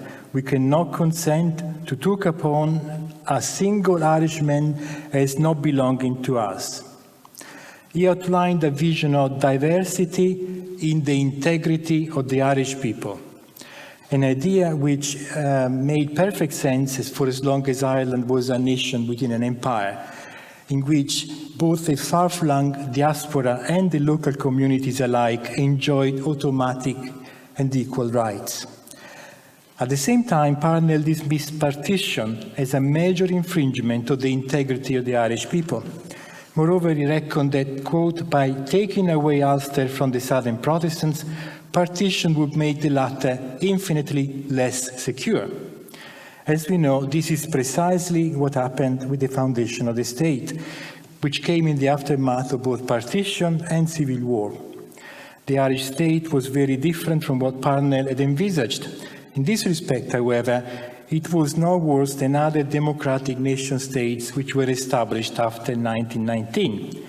Everywhere in post-imperial Europe, the nation-state challenged the old dynastic, inclusive, albeit hierarchical, sense of social acceptance and integration in a diverse polity where multiple allegiances were normal, and instead it sought to replace it with a democratic but narrow and prescriptive identity.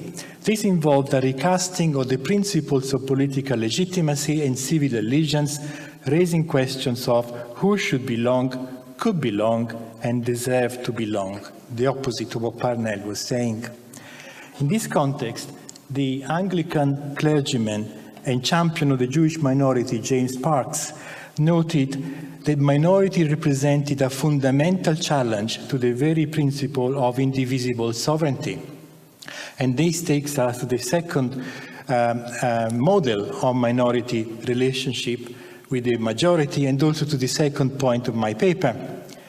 In this historical context, minorities faced one of three options: emigration, partition, or submission. In the early 1920s, in an attempt to contain the problem, the League of Nations adopted partition throughout most of post-imperial Europe. Partition seemed to be the only way to sufficiently protect minorities and majorities in order to allow the former to survive, the latter to govern, and democracy to work. However, as Parnell has accurately predicted, partition merely created new minorities because it proved impossible to draw borders which empowered nations without carving up communities.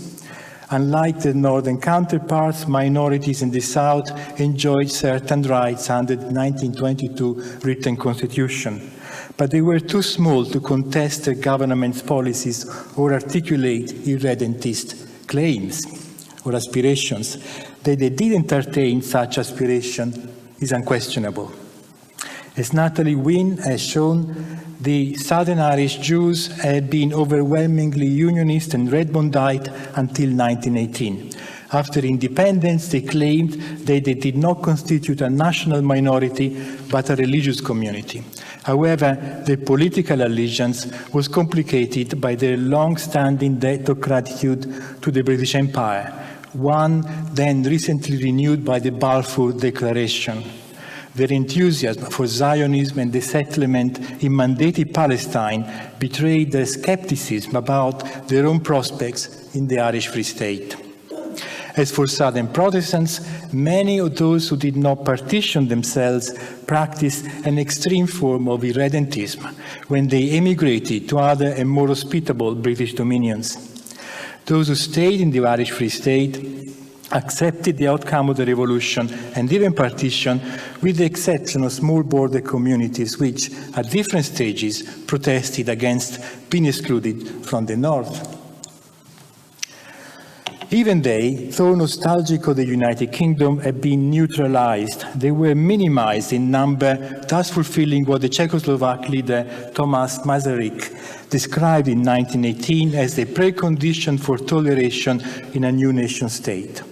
Furthermore, they were subjugated in the sense described by Calivas, i.e.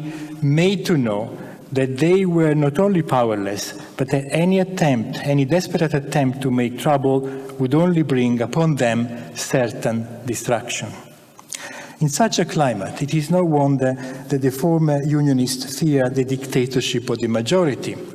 If irredentism or repartition were not practicable, liberal constitutionalism might provide a fallback position. And this takes us to my third point. And as some leading unionists put it in 1920, quote, the assumption that in all political questions a bare majority of representatives must prevail was a superstition unsuitable in many cases, end quote.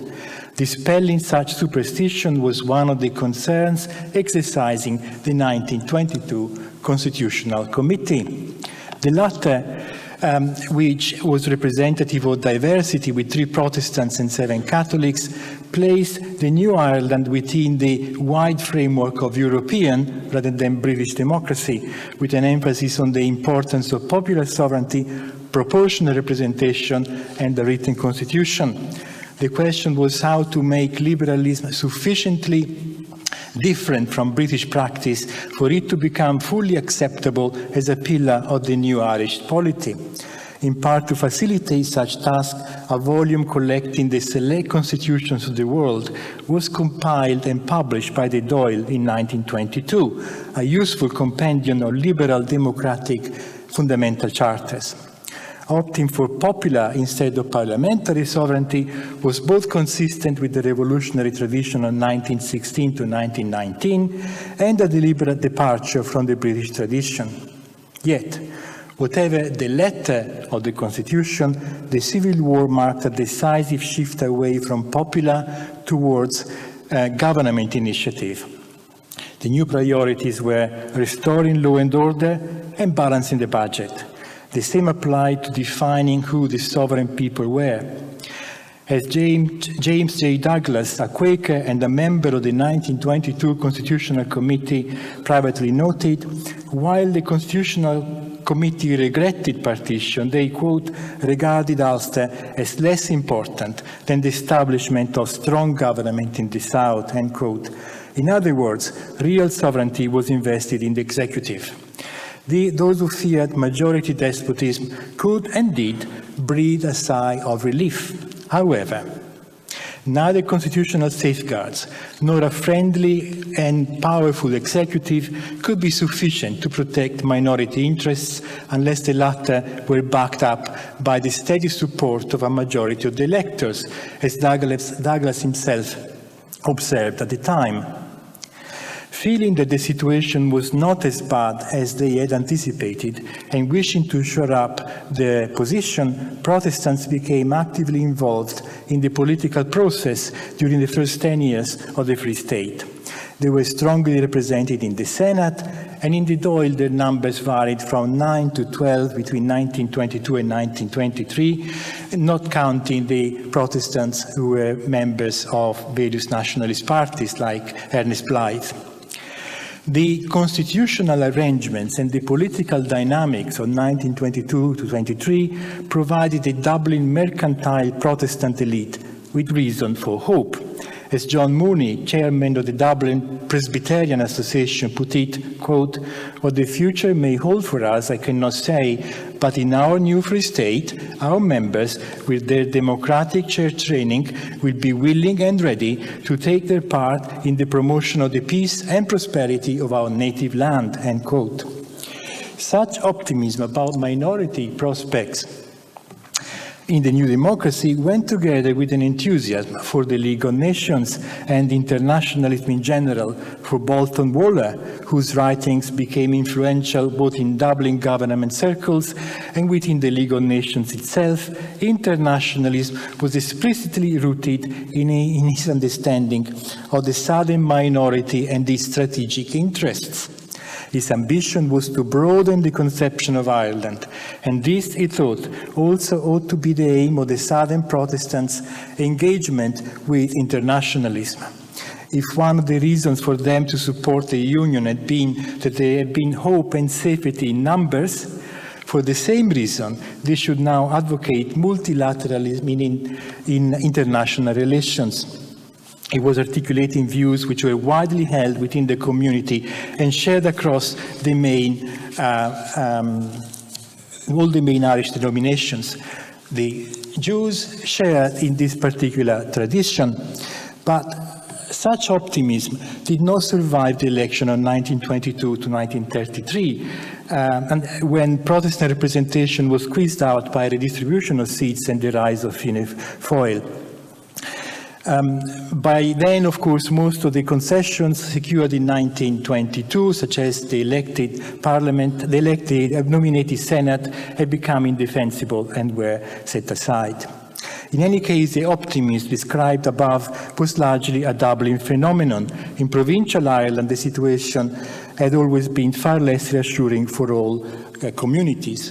Jews who had been championing the internationalist solution were looking now at the settlement in Eretz Israel, in Palestine, as the future, as best guarantee for the future, and Herzog himself, the chief rabbi of Ireland, emigrated.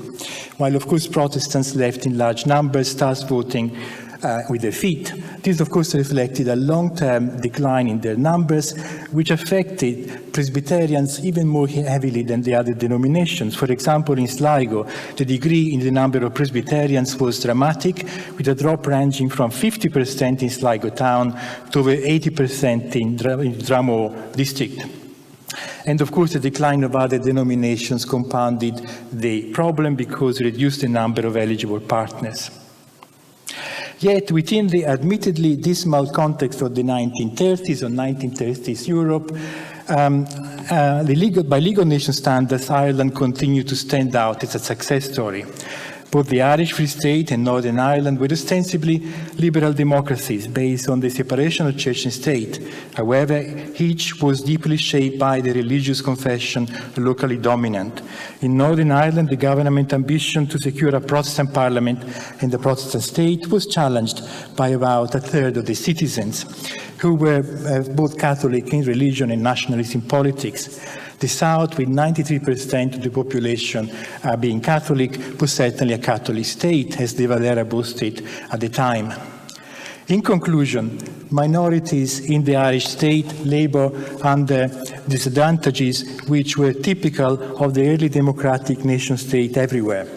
Between 1922 and 1932, they had a better deal than most minorities elsewhere in post-imperial Europe. However, the long-term demographic decline and the rise of Zionism among the Irish minority, who had few other opportunities to emigrate apart from making Aliyah, tells its story. The Irish Free State was indeed a cold place for minorities.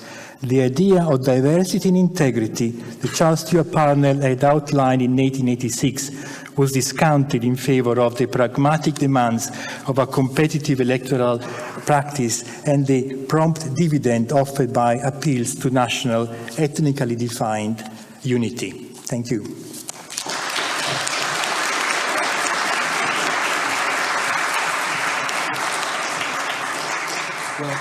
Thank you very much to our three speakers for three fascinating talks, and also for setting the standard of sticking to the allocated 20 minutes. I think this has worked extremely well, and we have a very lively engagement here from the audience with lots of questions. I apologize that we probably won't get through all of them, so I will try to group some of them together. Some of them are more general, others are more specific to individual papers, so perhaps I'll just kick off with two general ones, and then I'll give you individual ones that you can speak to if you wish, and then each of you gets a couple of minutes to respond, if that's all right.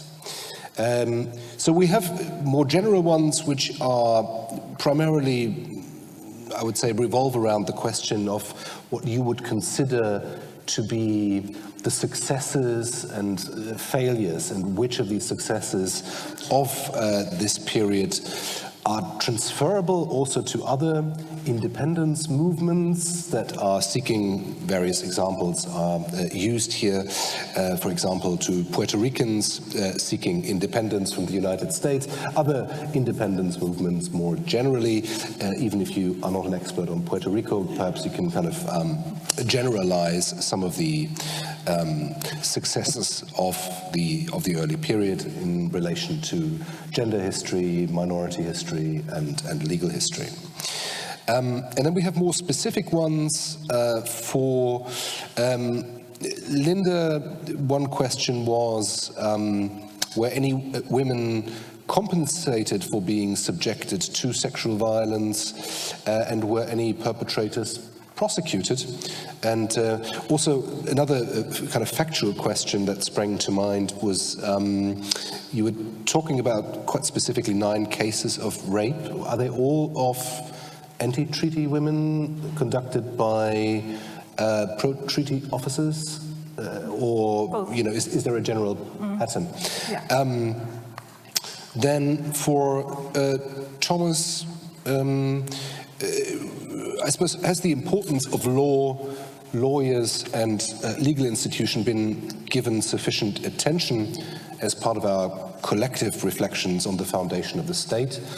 I guess the answer would be yes. In academia, you're the living proof of that, but perhaps more in general public debates during the decade of centenaries. And also in relation to that, whether you feel that the fact that there was a written constitution in 1922 suggests a very deep republican ethos, which was actually reduced in the 1937 constitution. And I suppose, I mean, Eugenio, you were reflecting on constitutional liberalism, which can probably be tied to one of the more general questions that I mentioned at the beginning, because in some ways these legal protections are part of the success story, which sets, I think in some ways, Ireland actually apart from much of East Central Europe, where of course the minorities question was just as prominent, but where it led to very significant violence already in the 1920s on a much larger scale. So do you consider that part of the success, if you like, of the Irish Free State? So perhaps we start with that, and then we'll come back to other points if there is time. Many thanks, Robert. Certainly I do, in answer to the question about success. But there is an important consideration to make. The success of the Irish Free State was largely guaranteed by the attitude taken by the United Kingdom. Erin Jenny, leading sociologist of minority studies based in Budapest, has argued that the bargaining power of a minority can be exasperated by the attitude of neighboring countries which may instigate or sustain irredentist aspirations. And this, of course, was at the source of the breakup of Czechoslovakia in 1939, because the Germans, of course, claimed that the Sudeten Germans were part of their own Reich. And likewise, most other minorities in Europe had neighboring countries trying to make the most of the internal tensions and break up the existing countries. Same in Lebanon, and very much elsewhere in Palestine, the Middle East, and various other parts of the world. Not in Ireland. None of the powers, apart from the United Kingdom, had any influence here. And second, those who did, the United States, for example, indirectly, were supportive rather than trying to undermine the state. And of course, this created an environment within which the democratic experiment could be carried out under almost ideal conditions. Nowhere else in the world has happened something similar to the present day. There are many, many successes which I could list, and I'm a great admirer of these people just invented a country out of the blue, which is more than most political elites around the world could boast then or since. However, transferable skills, the transferable achievements or lessons are few and far between. Insofar as you have them, you must compare them with other European countries. I've used the expression post-imperial, never post-colonial, because that we are talking about context which is European, within which empires were the norm, nation-states were the exception. Very few of them, I don't know which one I can think of in 1912 as a nation-state. France, Germany, Italy all included colonies or included minorities, not to mention Germany, Austria-Hungary, and what have you, all of them. Iceland did not come into being yet. So the empires were the norm. Nation-states were the exception. All of them, all these countries, as the Taoiseach was saying earlier on, which emerged and which now dot the continent, an outcome of the First World War. Among these post-imperial countries, Ireland stands out as an incredible example. The only revolution of this period to be successful in the long term. And by this I mean also comparison with the Soviet Union. The Great Revolution in 1917, a great failure by 1989. By 1989, Ireland was flourishing. Mm-hmm. Thank you, Eugenio. Do you want to? Sure, yeah. I mean, it's quite actually a difficult question to answer in some ways, because I think, I think again, the comparative aspect, sorry, is that buzzing, is very important. So one of the Iranian sociologist, Valentine Moghadam, I like to look at her work, and she, interestingly, she looks at the impact of different revolutions in terms of the outcome for women, and in a global sense, many revolutions, Mexico, Russia, etc. Interestingly, didn't include Ireland, and she describes two different outcomes. So in some countries, in the aftermath of independence or the establishment of a new state, in many countries women gained rights. And I suppose what I'm trying to say is, you know, in terms of the Civil War, you know, it's very important in looking at the revolution that we don't exaggerate what was happening in quite a short period of conflict. For me, the bigger question is what I was talking about there, the attitudes to women that were reflected in the Civil War, but were already embedded in the society. But warfare, I suppose, brings to bear, again, Calivas talks about the logic of civil war, but I'm talking about the gendered logics of civil war alongside that and feeding into that, which I don't think he speaks about very much in his book. But in the Irish case, women did not gain rights as a consequence of the Irish Revolution, and it fits more with what Moghadam refers to as the women in the family model, which again is quite a typical outcome. You could argue after the Second World War, for instance, in the UK, the same sort of thing happened. Women were involved in everything, and then subsequently the domestication,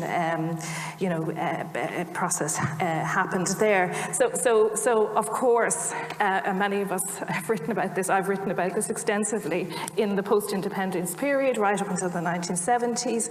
Arguably, women's rights were eroded in many senses. I watched a wonderful documentary too late last night on Mohr de Burke, who challenged the Juries Act. It took 4 years to reform the Juries Act, which was introduced in the post-independence period, which effectively, in effect, banned women from sitting on juries. I mean, the idea, the topics I'm talking about, sexual violence, the idea of women not being on juries, it's horrific. So I could go on about this for hours, but no. Success, no. But that's not to diminish the important work that women did in society, the activism, written quite a lot on that. You know, feminism continued.